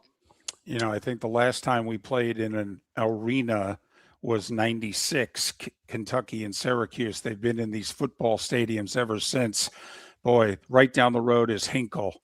Okay, imagine if they could move this to Hinkle just to play the games. It only cost them about 50,000 extra people at the game, but it would be so amazing if it was down the street. I was gonna say ticket prices at Hinkle would really go up. those assistant coaches that are there for the convention would really make some money. Exactly. Yeah, no question. All right, the two supposed big boys, Michigan and Arizona. They've been top 2, top 3 all year. Curious your thoughts on the matchup. Well, I think on paper, you guys would agree these are the two best teams in the Final Four. Unfortunately, it's not going to be the title game because I believe that as well. I do think they're the two most talented teams. I think they're the two most efficient offensive teams. I don't know if the numbers prove that, but my goodness, are they efficient offensively. They move the ball. They'll shoot it from 4 spots with all lineups. Some lineups they'll shoot it from 5 spots, which is so hard to guard. And they're so big, too. Both teams have elite size and physicality around the goal. And not just at the 5 spot. I'm talking about at the wings and the forward positions, too. It's going to be a heck of a ball game. You know, Dusty May was an assistant at Louisiana Tech under Mike White when I was the head coach at Southern Miss. So I know Dusty very well and so proud of all he's accomplished in his career. I don't know the coach at Arizona at all, but obviously he coached for Mark Few, who's a great coach and learned a ton. So it's going to be two great coaches matching wits. You know, I think I give Arizona the slight edge. I'm gonna say this. Maybe the coach at Arizona that's being mentioned for the North Carolina job a little bit. Maybe, just maybe, that's been a small distraction for Arizona over the course of the week. I'm not saying he's going to take that job, but just the mention of it, I don't care how mentally tough you are, affects your team a tad. And so I'm going to go with Michigan. I'm going to go with Michigan in a tight ball game like all the odds makers are saying. But I just think they're going to have enough to get past Arizona. But it very well could be a 98-97 game. It's going to be fun to watch. How impressed are you with Arizona that they get to those numbers? Their offensive efficiency is incredible, and they're like 330th in 3-point shots taken. I mean, they do this in a way that not many other teams are doing it, Donnie. You're right, and I think this. You know, I always try to teach my team or talk to my team about having a relentless mentality of driving the ball. If you're open, great, we let it ride and we shoot the 3. But other than that, if we drive it and go kick, swing, and you're not open, we're going to redrive the ball, trying to get to the foul line or get that good, clean look you want. And Arizona truly has a relentless mentality to drive the ball. Those guys are big, they're strong, they're physical, they can put it on the floor and get to the foul line, and they don't settle. Now, when they do shoot threes, they have a pretty good 3-point shooting team, but they take good ones, they take clean ones. And their coach deserves a ton of credit for that. He has that mentality instilled in his team where they do take good threes, they do try to play fast, but it's not always for jump shots, and that's a big part of why they're so good. They get to the foul line a ton. Donnie, appreciate you doing this and making time for us. Congratulations on all your success at Chipola. We think you'll be back in the quote-unquote big time. We know you're good enough, and we wish you the best, and hopefully we can do more of this again. I appreciate it, guys. It's good to see you, and have a great weekend.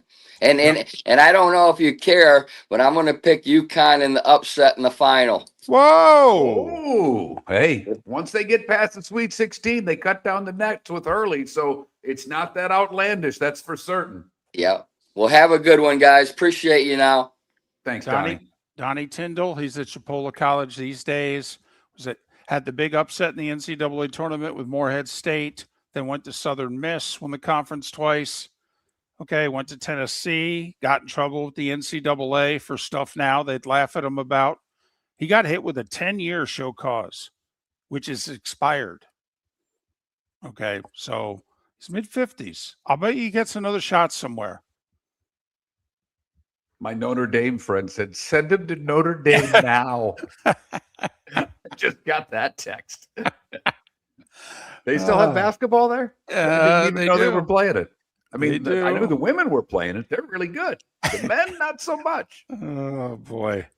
How quickly the worm can turn, huh? Donnie Tyndall joining us, American Paint Supplies Hotline, your one-stop shop for all your coating needs. That's our poll question today. It's as simple as that. Who do you think, when we get back on Monday, who's playing for the Natty? I didn't even bring it up with Pat, but there is a lot at stake in the Michigan-Arizona game because, well, David picked Arizona, I picked Michigan, and Pat, in his pool that he does every year, we won him money last year. We both said Florida. We said take Florida now. And he traded all of his teams for Florida, and he won. This year he did the same thing, but he listened to Moulton, and he picked Arizona. I will say the point that I just made about the first game with the three-point shooting in Illinois, when you look at Arizona and Michigan, I mean, Arizona, they take like 9 threes a game. They hardly shoot the three ball and score at a rate in the top 15 in the country. It's amazing to me, David. Yeah, they've won big games this year shooting 6 threes or less. It's like they're remarkable in today's game. Right. It's like they're playing in the 70s. Yeah. Miller and Moulton like that. We still act like we're in the 70s. Thanks for listening.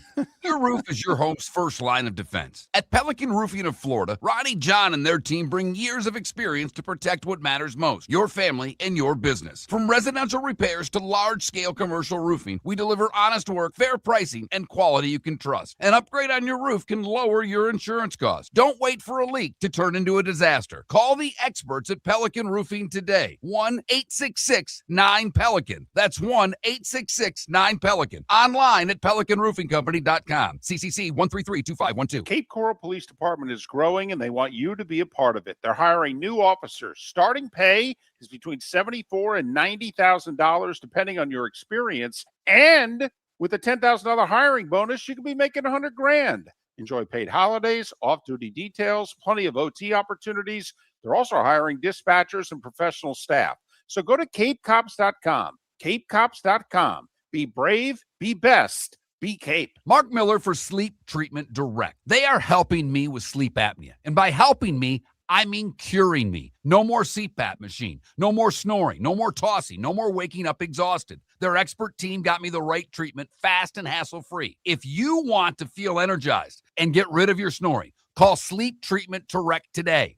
444-1741. That's 239-444-1741. Sleep Treatment Direct. Sleep safe and sound. Floor Meisters just doesn't sell Cortec and carpet. They also sell a lot of wood. And what better time than now to stop in and see the nice folks at Floor Meisters for some new hardwood for your home. With white oak wood starting at $4.99 a square foot, that makes it affordable for everyone. With 10 colors to choose from, they have a color for everyone. So stop in, 6281 Naples Boulevard, right next to Costco, or go to the web. It's floormeisters.com.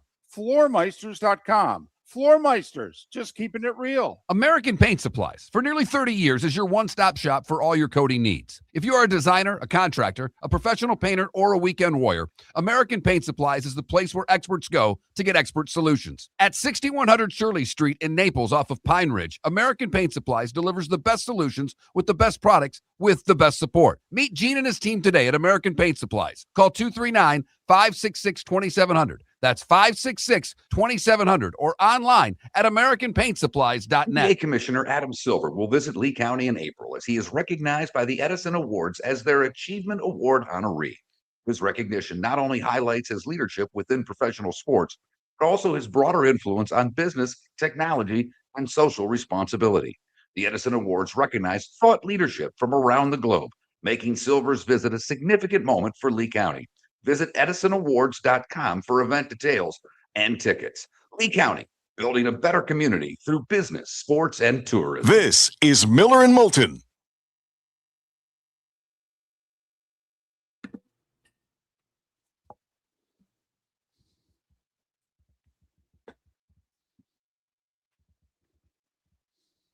I don't know, PJ. David would be able to answer that a little better than me, but the rumors that I heard is that there is a certain someone who's got a lot of money and is involved in the Southwest Florida community in a big way that apparently likes Chambers a lot. And if that person gives the money that he could give, he could single-handedly change the trajectory of that program. If he gives that money, Chambers is going nowhere. It's that big of a deal.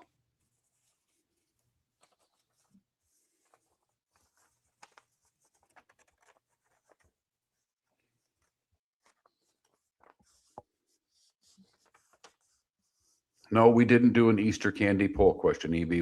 We've done one probably every year. We did a basketball poll question. Sorry to break your heart. Our audience hates Peeps. That I know. My wife loves them. She's letting them get stale before her. She doesn't even just like Peeps. She likes stale Peeps. She likes to let them basically go bad before she eats them. Still love her. Javier, I'm with you. I don't know what to tell you. You want them hard as a rock, right? Just crispy on the outside. Crispy on the outside.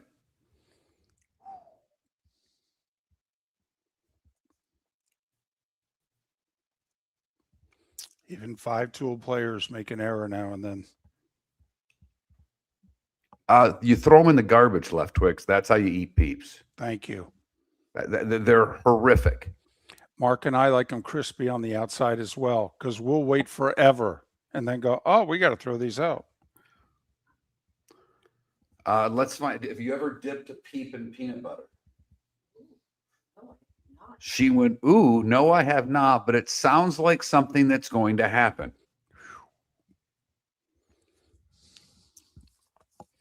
In fact, we went to Walmart and got all of our Easter candy because there's a Walmart nearby. And my daughter demanded an Easter basket. So I went as cheap as I could, went to the place that has the cheapest stuff, Walmart. Right. And they had colored, my wife's favorite color is probably purple. Okay. And they had purple Peeps. She was very excited. Ooh. Very excited. Although we did get a thing of Hershey's with caramel that I had never seen before. Really good. Really good. Did you see the announcement from Hershey's that they made this week that they've gone with cheaper ingredients the last 2 or 3 years, and they've decided we did a segment on it. We did it on the air? Yeah, it was literally the good 2 days ago. Ah, I missed Thanks it. for listening. Yep. We're on Monday through Friday, 6 to 10. Smoke them if you got them. Oh my goodness. Oh, I missed it. Oh my goodness. I was too busy looking up games. I remembered Mark, and when David started saying that, I go, "Oh, David, don't go there. No, it's fine. Don't do it. Don't do it." Just reiterating that, I don't pay attention most of the time, some of the time, occasionally. That is a good, though.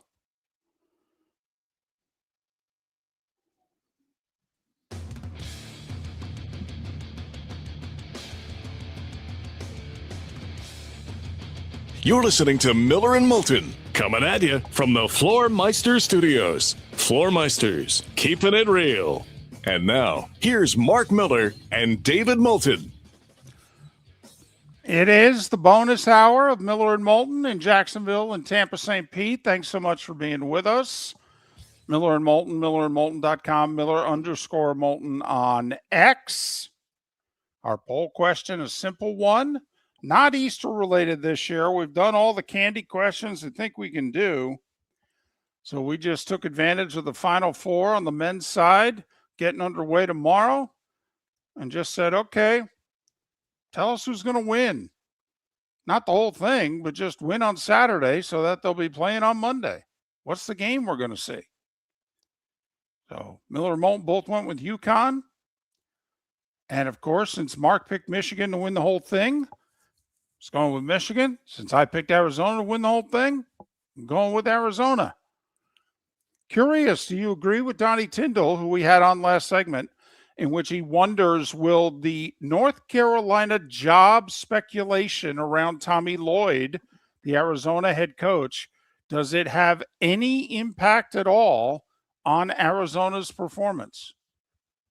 Boy, I tell you, he didn't do himself any favors with how he answered the questions when he won to get into the Final Four. Well, right. I mean, you just have to, because if you leave it open, if you don't come out and say, I'm not interested, I'm going to be at Arizona next year, anything else is, well, I guess he's in line for the job. Right. Well, and the Vandy coach, he's obviously was not going to get it because he already negotiated a new deal, which means he really wasn't under consideration for the job. Right. Or he was just long enough so that his agent could get him an extension. Right. Right. That's what Miller and Moulton are waiting for, by the way. One time, we just want to be in consideration for another gig so that, we can negotiate and get ourselves a better deal. Problem is, if I'm in consideration for another job, I'm negotiating with you for more pay. Now that we kind of own this thing, no, I know we're kind of screwed there. I know. And if you leave for another job, David, here, I'm just going to tell you right now, I don't have any extra money for you. And well, you know that. Here's why. You keep the checkbook for the account. I do. You know exactly how little do. money we have. And hopefully there's some new sponsors jumping on board. I'm working on it as we speak. Did you see what happened at the April 1st game with the Washington Wizards? Oh, my goodness. I heard about it. And I think I sent you the video, actually. You did? So it's the April 1st game. It's the halftime promotion. They bring out a contestant and they blindfold him. And it was a $10,000 shot from half court. And the guy misses, and he misses, badly. Shot it over the backboard. He's blindfolded. First off, it's a stupid promotion to think that you got to make a half court shot and you have to be blindfolded for it. For 10 grand, it should be 100 grand. It should be $1 million. I mean, 10 grand for a blindfolded shot seems a bit ridiculous. Well, he shoots the ball. They have a bunch of mascots there because the Tigers mascot was there. I don't know. It must have been the mascot's birthday. I don't know what the hell it was. But all the mascots go nuts. The gal that's on the microphone's going crazy. The crowd gets into it because they get what's going on. And they're going nuts. And this guy takes his blindfold off, and he's hooping and hollering, and they're handing him the big check for $10,000. And the woman who's running the intermission says, do you want to see the shot? Of course, he says, sure. They put it on the Jumbotron, and they show the ball go over the top of the backboard and tell him that it was an April Fool's joke. I thought it was funny. I'm sorry. It's mean, but I'm snarky. By the way, someone did suggest, if you were listening earlier, I called David Skippy because of peanut butter, and he got very mad at me. Someone did suggest the name of the show, Skippy and Snarky. I thought that was funny. Ooh, it'd have to be Snarky and Skippy, but yes, I like it a lot. Do you think it was in bad taste doing that at halftime of a game? You're trying to entertain 20,000 people, or in the Washington Wizards case, probably 10-5. But okay, I need to ask one question. They ultimately ended up giving him nothing, correct? They gave him an autographed jersey or something. But yeah, basically well, nothing. So It's a Wizards autographed jersey. Yeah. See, to me, it's funny and it works, okay, if you then go, oh, by the way, here's 10 grand. Okay. If you make it seem as if, okay, you're having fun at his expense, April Fools, what have you. Okay. But then at the very end, you go, but come to think of it, for being a good sport, happy April Fool's Day, and slide them a little something. What if it's just $1,000? Because I don't think Okay. you have to give them the 10. Yes, If it was I 10 don't- they're making, yes. what if I hand you $1,000? Yes, that's tremendous. It's Yes. not life-changing, but hell, who wouldn't want to be Yes. handed $1,000? Right. And 4 tickets to a future game. Yes, totally. Yes. Hmm. I'm fine with that. But They ended otherwise, up issuing an apology. yeah. Well, Like, 'cause people were so offended by this that they Yes. had to issue an apology. That's the world we're in right now. Yep. You play a practical joke. I thought it was reasonably funny, but I'm a snarky SOB, and they have to issue an apology. What the hell? What the hell, David? Well, They issued more of an apology than Tiger did, for crying out loud. certainly a All more Tiger did genuine was one. call the president. Right. Yeah. Just, oh boy. Here we go. Here we go. I will say, how many times you think the big fella's been quoted, okay, roadside? Okay, I don't know. I mean, and by the way, really? It's one thing to have his number, but to call him in the middle of the day when you're in trouble on the side of the road? We got a few things going on right now. Tiger, I'd love to help you. I'm in the middle of Iran planning. Okay, I got to get back to you. And I'm firing the attorney general. I got to go. By the big guy, I thought he was calling God. So It is Easter week after all. yeah, I know. I do think they needed to do better than a jersey, though. That, to me, it came off as they were making fun of him. Okay. Or that it came off as a little more than just having fun at his expense. And it's kind of like, what did he do to deserve being the butt of a practical joke? So to me, you have to reward him for being the butt of the practical joke. And I agree with you. $1,000 would have been fine. Total. Think about it. All of us would have been like, for $1,000, do whatever you got to do. Yeah, Right. Sign me up. Yeah. So, okay. But Washington did proclaim more guilt in this than Tiger did. That's all I'm saying. Oh, absolutely. Tenfold. And I got to admit, I wonder, and we do have a lot of police officers that listen to the show, whether they're in the Cape, whether they're in Fort Myers, whether they're in Collier County, whether hopefully in Tampa and Jacksonville. I'd love to know on the text line who, because I end up watching a lot of these videos, and there was what was she? Was she an assistant district attorney in Connecticut, I believe? And she was all drunk at a bar, and she started playing the "Don't You Know Who I Am" when she was getting kicked out of an establishment for being too drunk, and ended up losing her job. And you see it all the time on these videos of people, whether it's a local county commissioner or whatever the case, and these guys get popped and try to play the "Don't You Know Who I Am" card. He didn't play the "Don't." He knew that they knew who he was. He threw out the "I was just talking to the president." Right. That is, come on now. Of all the things to say when getting a DUI, I just called the president is one I never honestly, David, I never thought I would hear that. Well, I agree. Not even from the vice president. I listen, my disgust that video was even made public, even though I want Tiger to be taken down 17 notches. Okay. I think that's unfair to him and anyone else in that situation. I really do. Okay.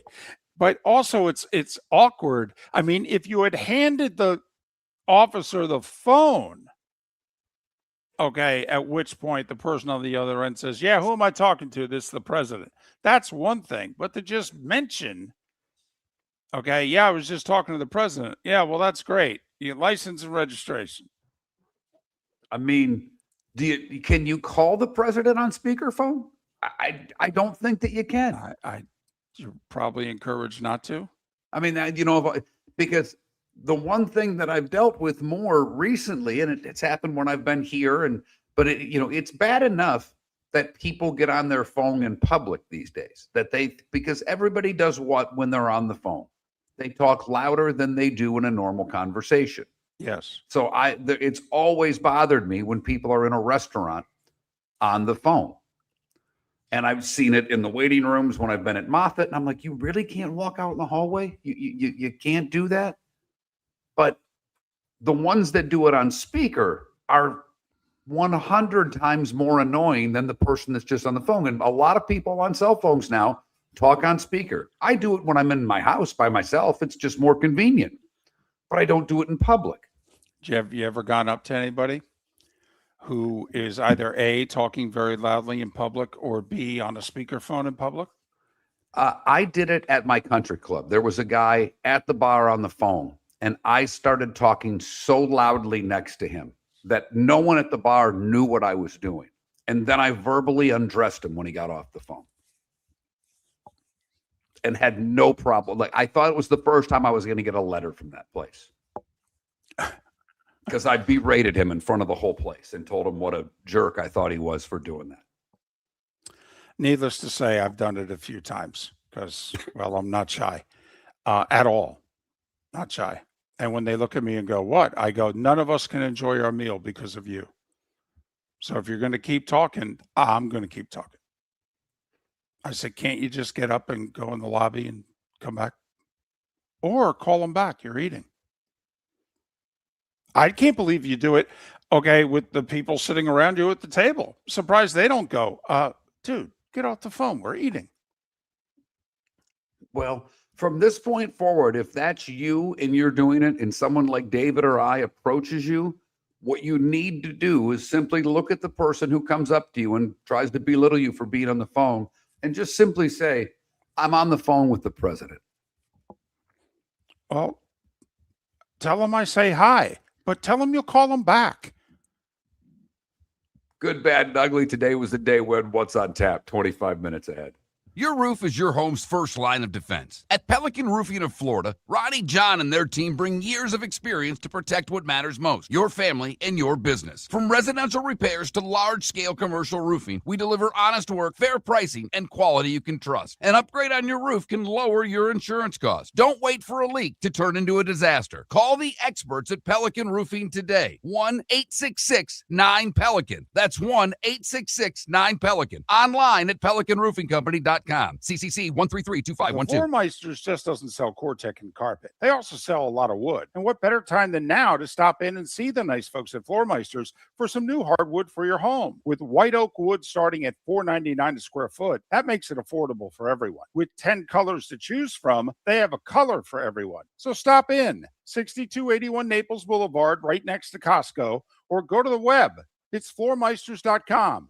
Floormeisters.com. Floormeisters, just keeping it real. American Paint Supplies, for nearly 30 years, is your one-stop shop for all your coating needs. If you are a designer, a contractor, a professional painter, or a weekend warrior, American Paint Supplies is the place where experts go to get expert solutions. At 6100 Shirley Street in Naples off of Pine Ridge, American Paint Supplies delivers the best solutions with the best products with the best support. Meet Gene and his team today at American Paint Supplies. Call 239-566-2700. That's 566-2700 or online at AmericanPaintSupplies.net. Mark Miller for Sleep Treatment Direct. They are helping me with sleep apnea. And by helping me, I mean curing me. No more CPAP machine. No more snoring. No more tossing. No more waking up exhausted. Their expert team got me the right treatment fast and hassle-free. If you want to feel energized and get rid of your snoring, call Sleep Treatment Direct today. 444-1741. That's 239-444-1741. Sleep Treatment Direct. Sleep safe and sound. This is Miller and Moulton.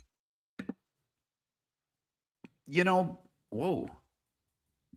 What did David must have did that. I didn't. Oh, no, I know. Okay, that's what I did. My bad. I'm like, what the hell did I hit there? bumped a button. I'm like, what the hell? Big OC, am I a big get off my lawn guy? For two things. I do not like people publicly being on their phones. That actually really bothers me. I think it's rude. The 10 item or less thing, that bothers me. But now I'm at the self-checkout so much, I don't even notice it. I guess you could say the phone thing bothers me. It really does. Particularly when you're in a setting when you could just simply take 15 steps and be outside. I don't get it. But I don't think I'm mean to young people, if you know what I mean. Like I think I'm pretty good about adapting to change. I guess I am. I'll take it if you think so. But, I was talking to a guy David knows that's a good friend of mine. He admitted he's a big get off my lawn guy because he's, he hates this sport now. He hates that sport now. I don't think I'm that way. But if you say so, I'm not going to tell you you're wrong if that's what you think.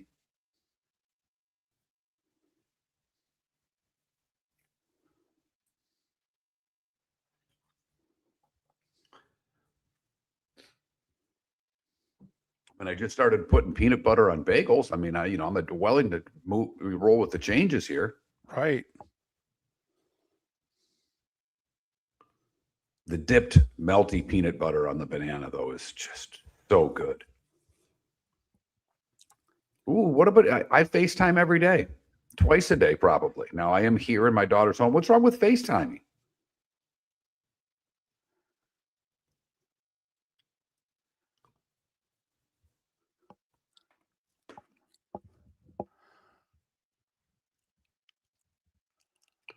I just think the speakerphone in general, I mean, it is amazing when, I'm spending a lot of time in waiting rooms at a hospital right now. And the number of people that are watching videos on their phone loudly. Like when I have to go get treatment, I bring my headphones because I'll sit and watch TikTok for an hour just to cure boredom. But I do it with my headphones on.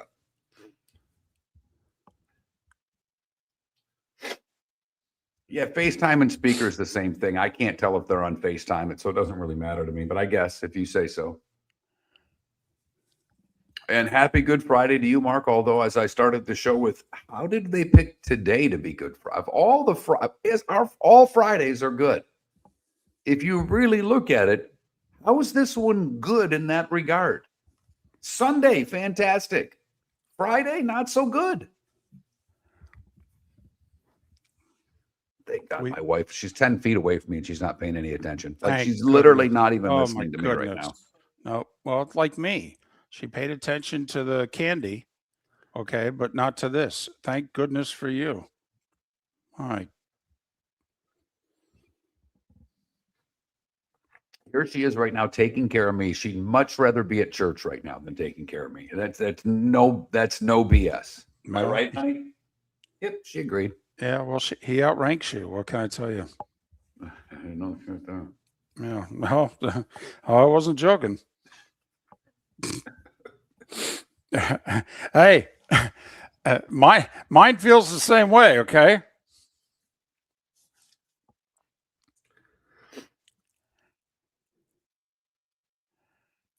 I haven't, Javier. I was just impressed there were purple ones. I am. Are you a Peeps person, Javier? Do you like them?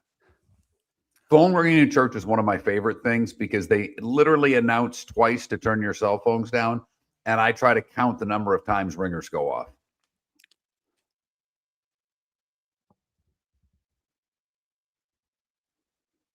Like particularly, Sunday when it's not the normal crowd, you're going to get. I'd set the over under at a Catholic 10:30 mass at 3.5.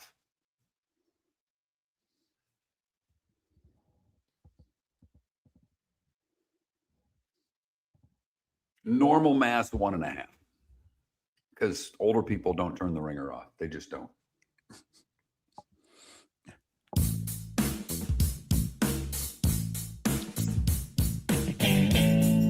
Welcome back to Miller and Moulton. Text the guys what's in your mind at 21,000. That's 21000. And now, here's David Moulton. 21 minutes past the hour. Good, bad, and ugly. What's on tap? Today was the day when. Some final thoughts, a pick or two. It's all coming up. Poll question. So who do you have tomorrow night in Indianapolis? 2 winners. Who are they going to be? Who you got playing Monday for the title? Women's Final Four, by the way, is tonight in Arizona. UConn, South Carolina at 7 o'clock. South Carolina getting 6.5. When's the last time Dawn Staley's team's gotten that much points? So have you made that bet yet? You've talked if you haven't talked yourself into it yet, I am amazed because you have been, I mean, literally since the starting 5, you've mentioned it. And I don't mean it in a bad way. You've mentioned it like 6.5. Like it's bothering you that they're getting that many points. Well, and listen, UConn, I think, first off, when they've lost in the Final Four, they lose in the semis.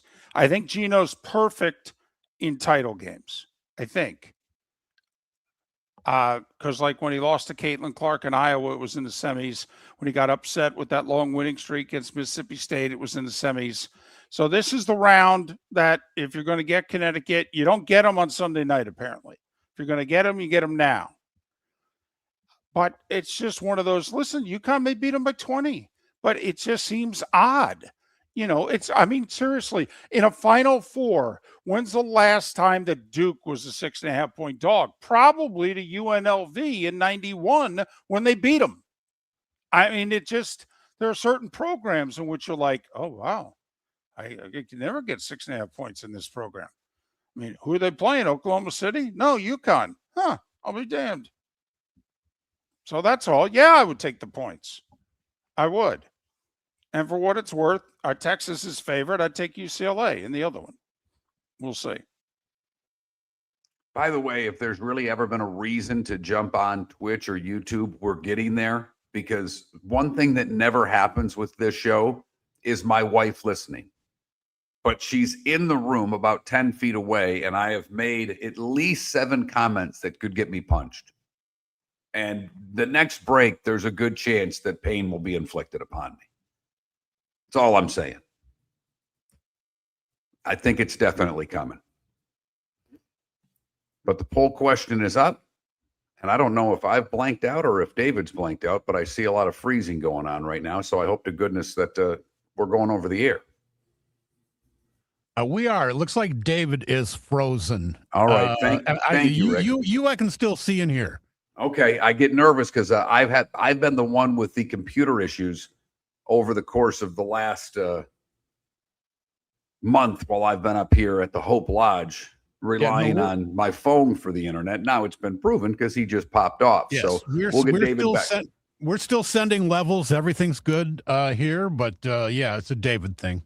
Thank you very much, Rick. Appreciate it. Rick Church, making sure everything gets over the air back at our flagship station in Southwest Florida.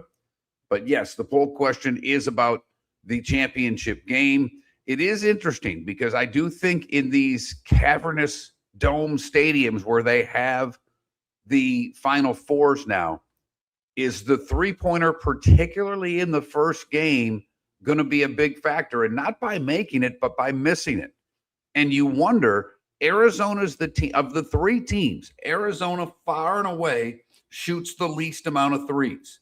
Arizona, for the season, they are in 3-point attempts. They're 338th in college basketball. They average taking less than 6 threes a game.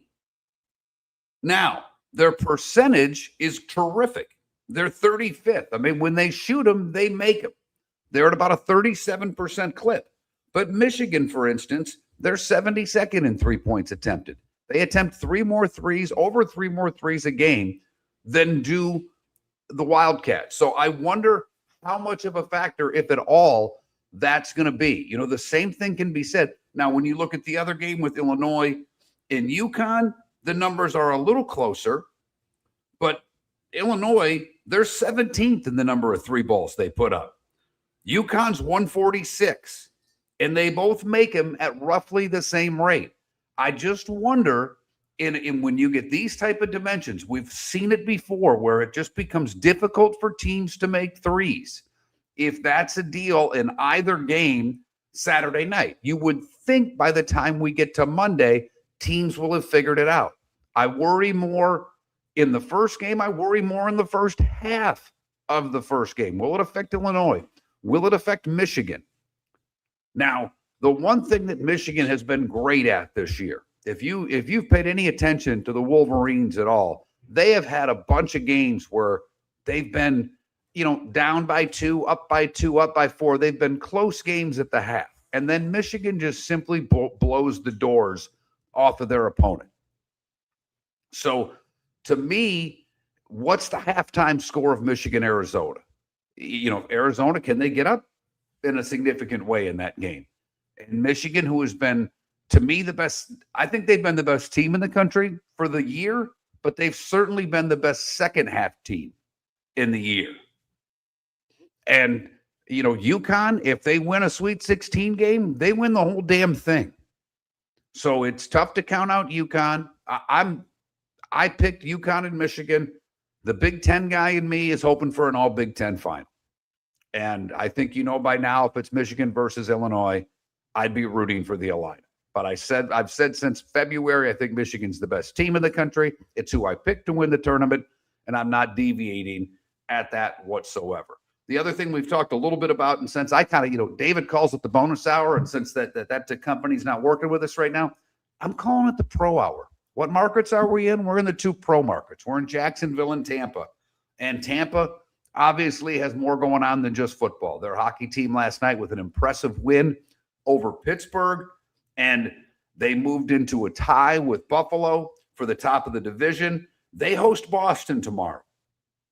Another big game for the Tampa Bay Lightning, as Buffalo's on the road in Washington. So I would argue Buffalo's got the easier opponent, but Tampa's at home. And we began the show. I kind of told David, hey, man, you're right. When you're right, you're right. You've been preaching this for 30 days, that Kucherov's the MVP of this league, not Nathan McKinnon. And Nikita Kucherov has been just on fire for the last probably 45 days. It's been uncanny how well he's played. 3 points again last night.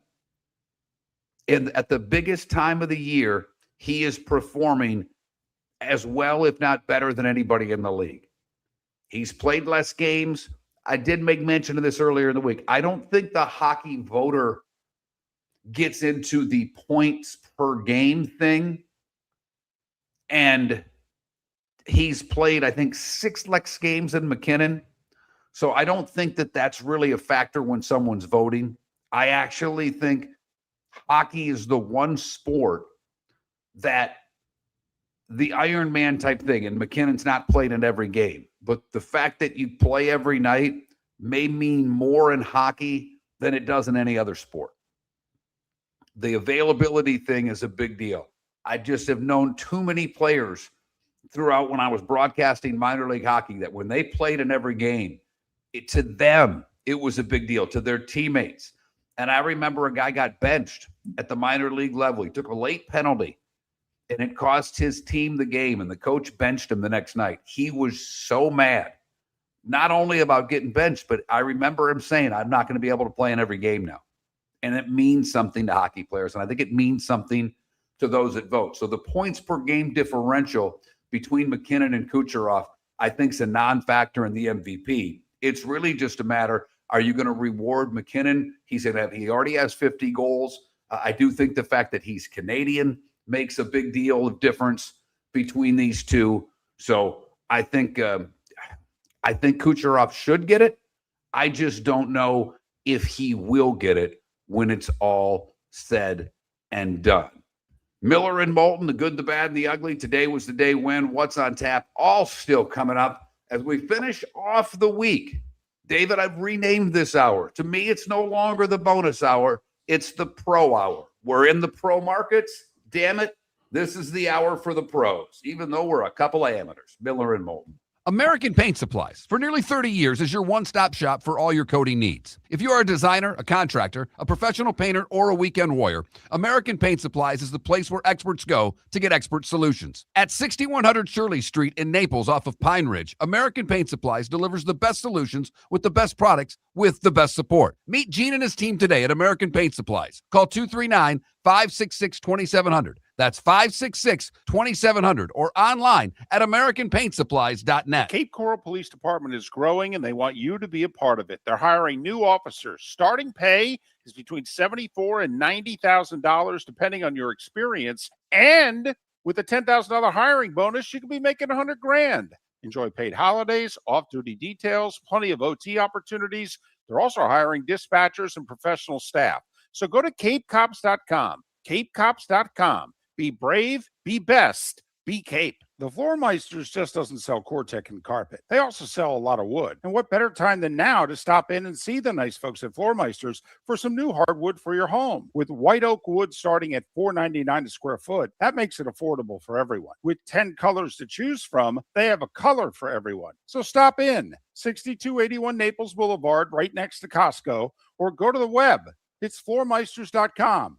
Floormeisters.com. Floormeisters, just keeping it real. Your roof is your home's first line of defense. At Pelican Roofing of Florida, Ronnie, John, and their team bring years of experience to protect what matters most, your family and your business. From residential repairs to large-scale commercial roofing, we deliver honest work, fair pricing, and quality you can trust. An upgrade on your roof can lower your insurance costs. Don't wait for a leak to turn into a disaster. Call the experts at Pelican Roofing today. 1-866-9-PELICAN. That's 1-866-9-PELICAN. Online at PelicanRoofingCompany.com. CCC 13325. This is Miller and Moulton.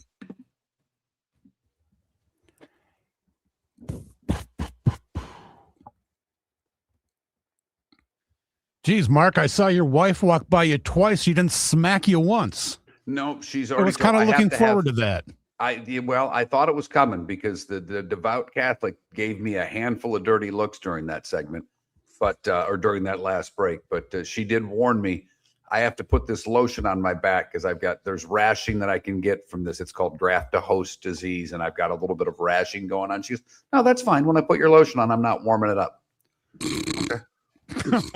well, that'll show you. That's my penance. The cold back is coming, but that'll teach you. Yep, exactly. She did give me the rundown on why it's called Good Friday. The catechist that she is. Back in the day, good was holy, so it really should be Holy Friday, but hence where the good comes from. There's some useless Catholic information for everybody. So now I'll just sing Neil Diamond, Holly Holy all day in my head. Have you seen the movie? I haven't. Heard it's very good. And it's on Netflix.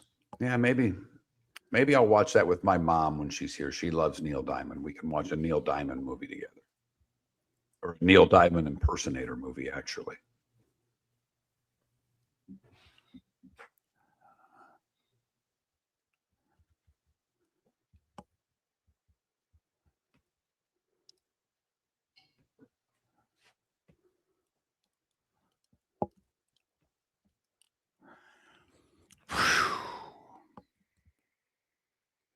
Rick, thanks for everything this week.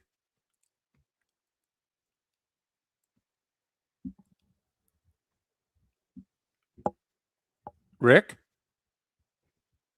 He's busy. Okay. I guess.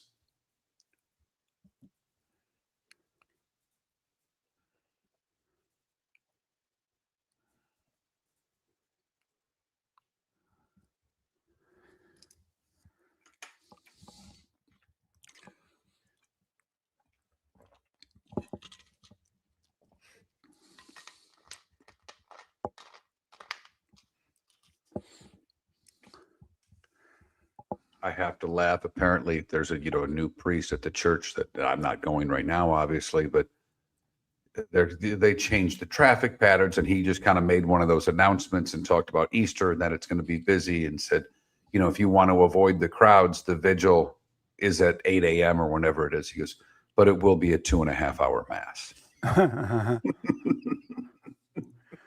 Catholics don't do that. I'm sorry. You can't get us out in 60 minutes. We're not interested. Leave those 2.5 hour things for the Greeks, the Baptists. They can do the long ones. We're not interested in that. So my daughter has found a new church for her family, and we've gone to it a couple times. And so the pastor, it was after the sermon, and he could tell, obviously, he doesn't see us regularly. So he comes over to me and he's trying to make conversation. Okay. He goes, so how do you like it? I go, well, everybody seems very nice. I go, I said, it's my daughter's church. We just come and we visit, once a month or what have you. But, And he said, I kid you not, I've never had a pastor say this before. He goes, well, is there anything that, you'd like to see us do better to maybe come more regularly? And I looked right at him and I said, there's no way for me to say this without you being offended. I go, but you got to shorten them up, Father. I go, once you get to 15 minutes, ball game's over. I said, not a person in the pews that can handle more than 15 minutes. I go, and I've been here twice, and they were 35 and 25. Yeah, I'm an 8 to 10 guy. You wrap it up in 8 to 10. That's what you got from me. I go, the ideal is for me is 12, but you go more than 15, it's ball game over. How'd that go over? He said, I'll take it under advisement. I said, yeah. Good for you.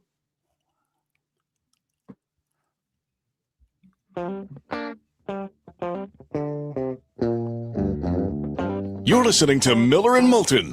And now, here's Mark Miller and David Moulton. 22 minutes to the top of the hour till we're done. That's it. Week's over for us. Good Friday, an early happy Easter. Greeting from Miller and Moulton. Make sure you vote in our poll question. All right. Who's going to win tomorrow night in Indianapolis? Between Illinois, UConn, and Michigan and Arizona, who's going to be playing on Monday? That's our poll question.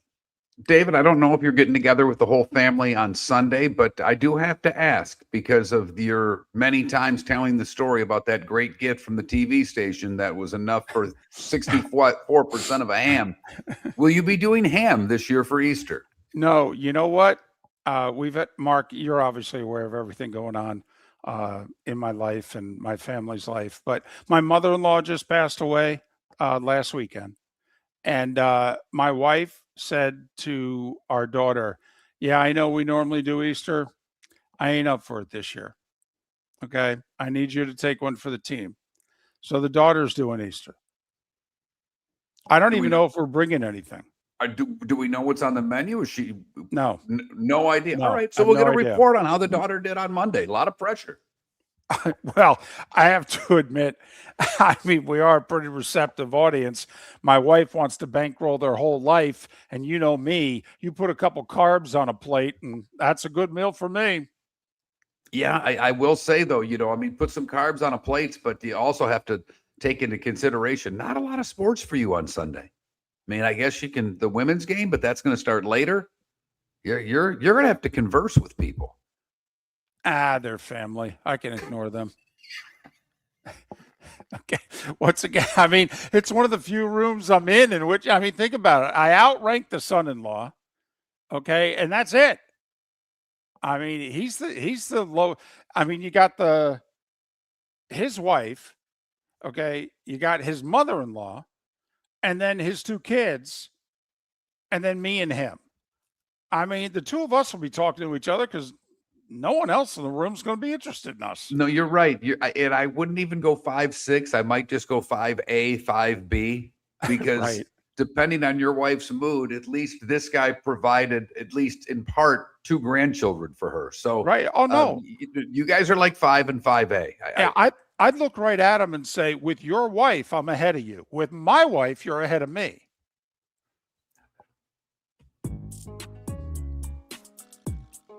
It's that time again, nearing the end, but not quite there yet. Here's Mark Miller with Today Was the Day When. And to be honest, if your daughter just ran through McDonald's and picked up a bunch of value meals, you'd be happy as hell as long as there was an extra double cheeseburger or two for you. Yeah, really. 2 double cheeseburgers and a 20-piece nugget, and honestly, I'm good. I'm fine. We start in 1860 today. The Pony Express begins delivering mail by horse and rider relay teams between St. Joseph, Missouri, and Sacramento, California. Hello. 1882, Jesse James is shot and killed by a fellow gang member in St. Joseph's, Missouri. Who knew St. Joseph's, Missouri would make the list twice today? What happened in place? 1922, that is, Stalin appointed General Secretary of the Russian Communist Party by an ailing Vladimir Lenin. The TV Guide published its first issue today in 1953. The cover, Lucille's Ball's newborn baby, Desi Arnaz Jr. Planet of the Apes, starring Charlton Heston, premiered today in 1968. Today in 73, a Motorola engineer makes the first known call from a handheld cell phone. The 2.2-pound brick device called the Dynatac would not become commercially available for another decade when it cost $4,000. Mario Lemieux ended Gretzky's 7-year streak today in 88 with the NHL scoring title. Today in 89, the Big Ten was doing well because Michigan won the national championship, beating Seton Hall 80-79. Glenn Rice, your tournament most outstanding player. I do not say this with any bias at all, okay? I will say that might be the most controversial foul in the history of basketball. You know, they talk about the Lambeer foul on Kareem with 3 seconds left, I think it was, in Game 6 of the finals. Kareem missed a skyhook. Detroit had grabbed the rebound, but they called a foul, and the Lakers down 1. Kareem hits the 2 free throws. They win Game 6 to force Game 7, which they would win. But on a drive to the basket on the right side of the lane, I'll tell you what, if you ever see the highlight again, Ramil Robinson, right? Yes. I didn't think he got touched. And I'll give PJ Carlesimo all the credit in the world. There was like 1 point something seconds left in overtime of the Natty, and Seton Hall's up 1. And he missed the shot. And PJ Carlesimo after the game said, so-and-so's a terrific official. If he says it's a foul, it's a foul. Oh, that was class. Today in 96, Ted Kaczynski is arrested by FBI agents, the Unabomber, who had killed 3 and injured 23 in an 18-year period. Today in 2000, the Big Ten won again. Sparty, the last championship for the Big Ten when Michigan State beat Florida. 2006, the Gators win their first title, beating UCLA by 16. And this is a fun little fact, David. Greg Popovich set a record today in 2019. He was ejected 63 seconds into the game. 2 technicals in a big loss to Denver. A verbal confrontation with the referee sent him packing just a minute 3 into the game. I know Popovich's politics has alienated a lot of people, and then he suffered a major stroke and he's not coaching anymore. But old school, I miss Pop and Bobby Cox. Okay. You know, this isn't back in the 60s and 70s, you know, the arguers, but I mean, just recently. All right. I miss Bobby Cox getting ejected. All right. And I miss Popovich also getting ejected. They were both tremendous at it. Doris Day, Marlon Brando, Bernie Perrant, Russ Francis, and Lyle Alzado would have all celebrated birthdays today. Wayne Newton's 84 and he's still performing. Alec Baldwin, 68. David Hyde Pierce, 67. Eddie Murphy is 65. Purvis Ellison, 59. Oh, never nervous. Never nervous. Who peaked in college. He was a good pro, but He was amazing. Played a lot of years in the NBA. Played like Yes, he 16 did. years in the NBA. I know, and is still remembered for his freshman year winning the title. Jay Billis likes to joke, they put me on Purvis Ellison. Of course, Louisville won. Sebastian Bach. Name the band, David. He's 58. And I heard a whisper from the corner of the room. I did that for the lady that's next to me that I love dearly. She goes, Skid Row. She's right. Peekaboo Street is 55. Jenny Garth from 90210 is 54. Jared Allen, 44. Cam Chancellor, 38. Will Greer, the only NCAA player to get suspended for performance-enhancing drugs, is 31. And Jacob Mizorowski, the pitcher from the Brewers, is 24 years old today.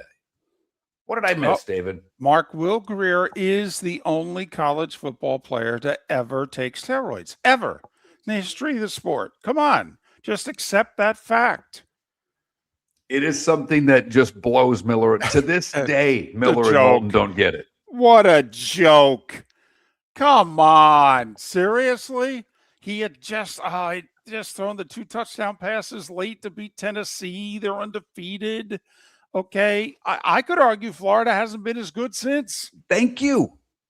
You know, Florida, you should be more Florida fans more upset about a million other things than this. Miller and Moulton are incredulous about this, and I think you're right, David.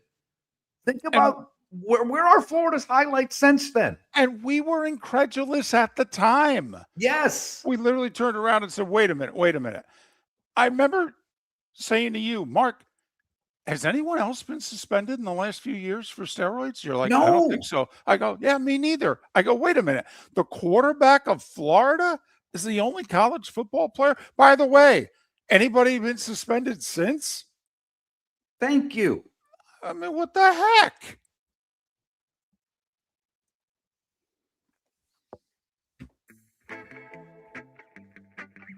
Time to see life a little bit differently. Here's Mark Miller with the good, the bad, and the ugly. What you got, Mark?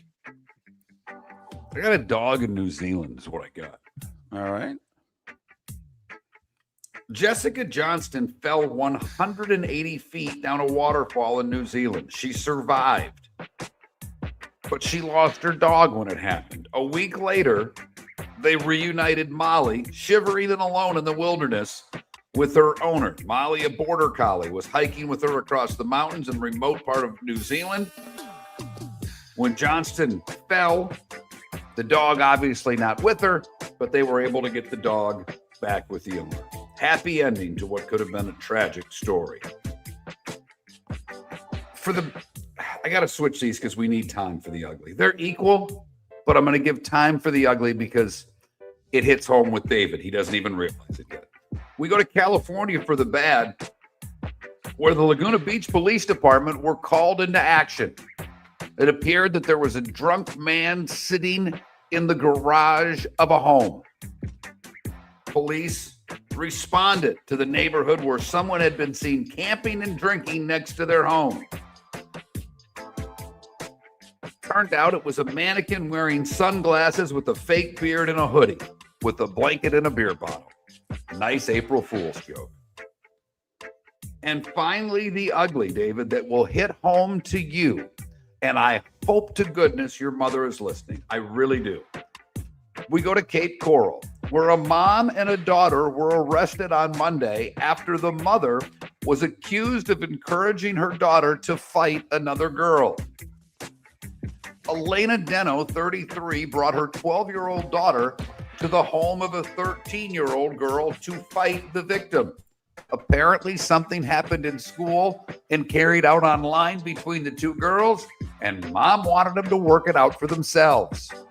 The mother was arrested for child neglect and burglary. Now, in the article, it doesn't say what she steals, but she was on someone's property, and they didn't want her there. But again, mom brought daughter to fight another girl. Now, I'm not for girl fights, not unless they're in a bar and they're both over the age of 21, in which case I'll watch until one of them, chokes out the other. But in this case, I'm not really supporting a 12-year-old girl fighting a 13-year-old girl. But that is the good, the bad, and the ugly, and it's brought to you by the Cape Coral Police Department. CapeCops.com, hiring new officers, great pay, overtime, great benefits, all of that stuff. David, story hits home, doesn't it? Your mom could have been arrested. Well, we've joked for years, okay, that, my mom couldn't parent today the way that she parented back in the day, but that's just proof. I mean, because my mother grabbed me by the arm in the middle of dinner, okay, and said, put your shoes on and let's go. And I'm like, where are we going? And we walked, and it was a 5-7 minute walk, okay, to Kenny Larson's house. And she knocked on the door and had never met Mrs. Larson and said, hi, I'm David's mom. Okay, your son and my son need to fight and get this over with. And Mrs. Larson, without hesitating, turned around and yelled, Kenny. It was amazing. And then we fought it out on the front yard. David. Yep. By the way, I'm still friends with him today. Bunch of NBA games tonight. Orlando on the road in Dallas. Heat have the night off. There's only I don't know. I guess the best game point spread wise, Minnesota and Philadelphia. Yeah. We'll see Whatever. who plays. Only 2 hockey games, and I don't think either one of note. Islanders Flyers it's important for both. It is. They're both still, they both have fallen out of the playoffs, I believe. But Islanders still in. Oh, yeah, because they're in third in their division by a point. Got it. Yes. Listen, there's a bunch of home openers in baseball today. I'm sorry. I mean, including, by the way, the 5-1 Marlins are at the 5-1 Yankees. All right. Let's see how the Marlins do this weekend. I'd take 1 out of 3. Thank you. I agree. But in Pittsburgh, the 19-year-old kid, Connor Griffin, is going to be at shortstop for the Pirates, their home opener against the Orioles. I hope the place is sold out. All right. Management's finally acting like they give a damn. Rays at the Twins today as well. Obviously, the Final Four tomorrow. Early game, UConn and Illinois. Late game, Michigan and Arizona. Women's Final Four tonight, 7 and 9:30, both on ESPN. South Carolina, UConn, the early game. Lightning off today. They play tomorrow. Have a great weekend, everybody. We'll be back bright and early Monday morning talking about the national championship game. Who's it going to be? Final Four tomorrow night. Thanks so much for listening. Have a great weekend. American Paint Supplies, for nearly 30 years, is your one-stop shop for all your coating needs. If you are a designer, a contractor, a professional painter, or a weekend warrior, American Paint Supplies is the place where experts go to get expert solutions. At 6100 Shirley Street in Naples off of Pine Ridge, American Paint Supplies delivers the best solutions with the best products with the best support. Meet Gene and his team today at American Paint Supplies. Call 239-566-2700. That's 566-2700 or online at AmericanPaintSupplies.net. The Floormeisters just doesn't sell Cortec and carpet. They also sell a lot of wood. And what better time than now to stop in and see the nice folks at Floormeisters for some new hardwood for your home. With white oak wood starting at $4.99 a square foot, that makes it affordable for everyone. With 10 colors to choose from, they have a color for everyone. So stop in, 6281 Naples Boulevard, right next to Costco, or go to the web. It's floormeisters.com.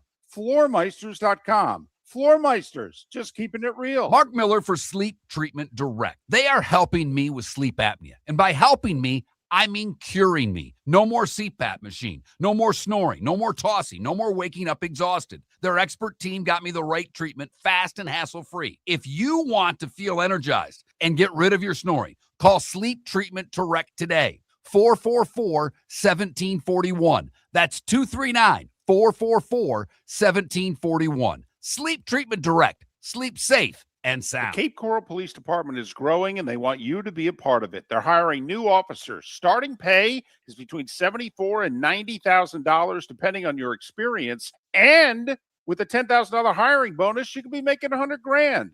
Enjoy paid holidays, off-duty details, plenty of OT opportunities. They're also hiring dispatchers and professional staff. So go to CapeCops.com. CapeCops.com. Be brave, be best. Be Cape. Your roof is your home's first line of defense. At Pelican Roofing of Florida, Ronnie John and their team bring years of experience to protect what matters most, your family and your business. From residential repairs to large-scale commercial roofing, we deliver honest work, fair pricing, and quality you can trust. An upgrade on your roof can lower your insurance costs. Don't wait for a leak to turn into a disaster. Call the experts at Pelican Roofing today. 1-866-9-PELICAN. That's 1-866-9-PELICAN. Online at PelicanRoofingCompany.com. CCC 1332512. EPA Commissioner Adam Silver will visit Lee County in April as he is recognized by the Edison Awards as their Achievement Award honoree.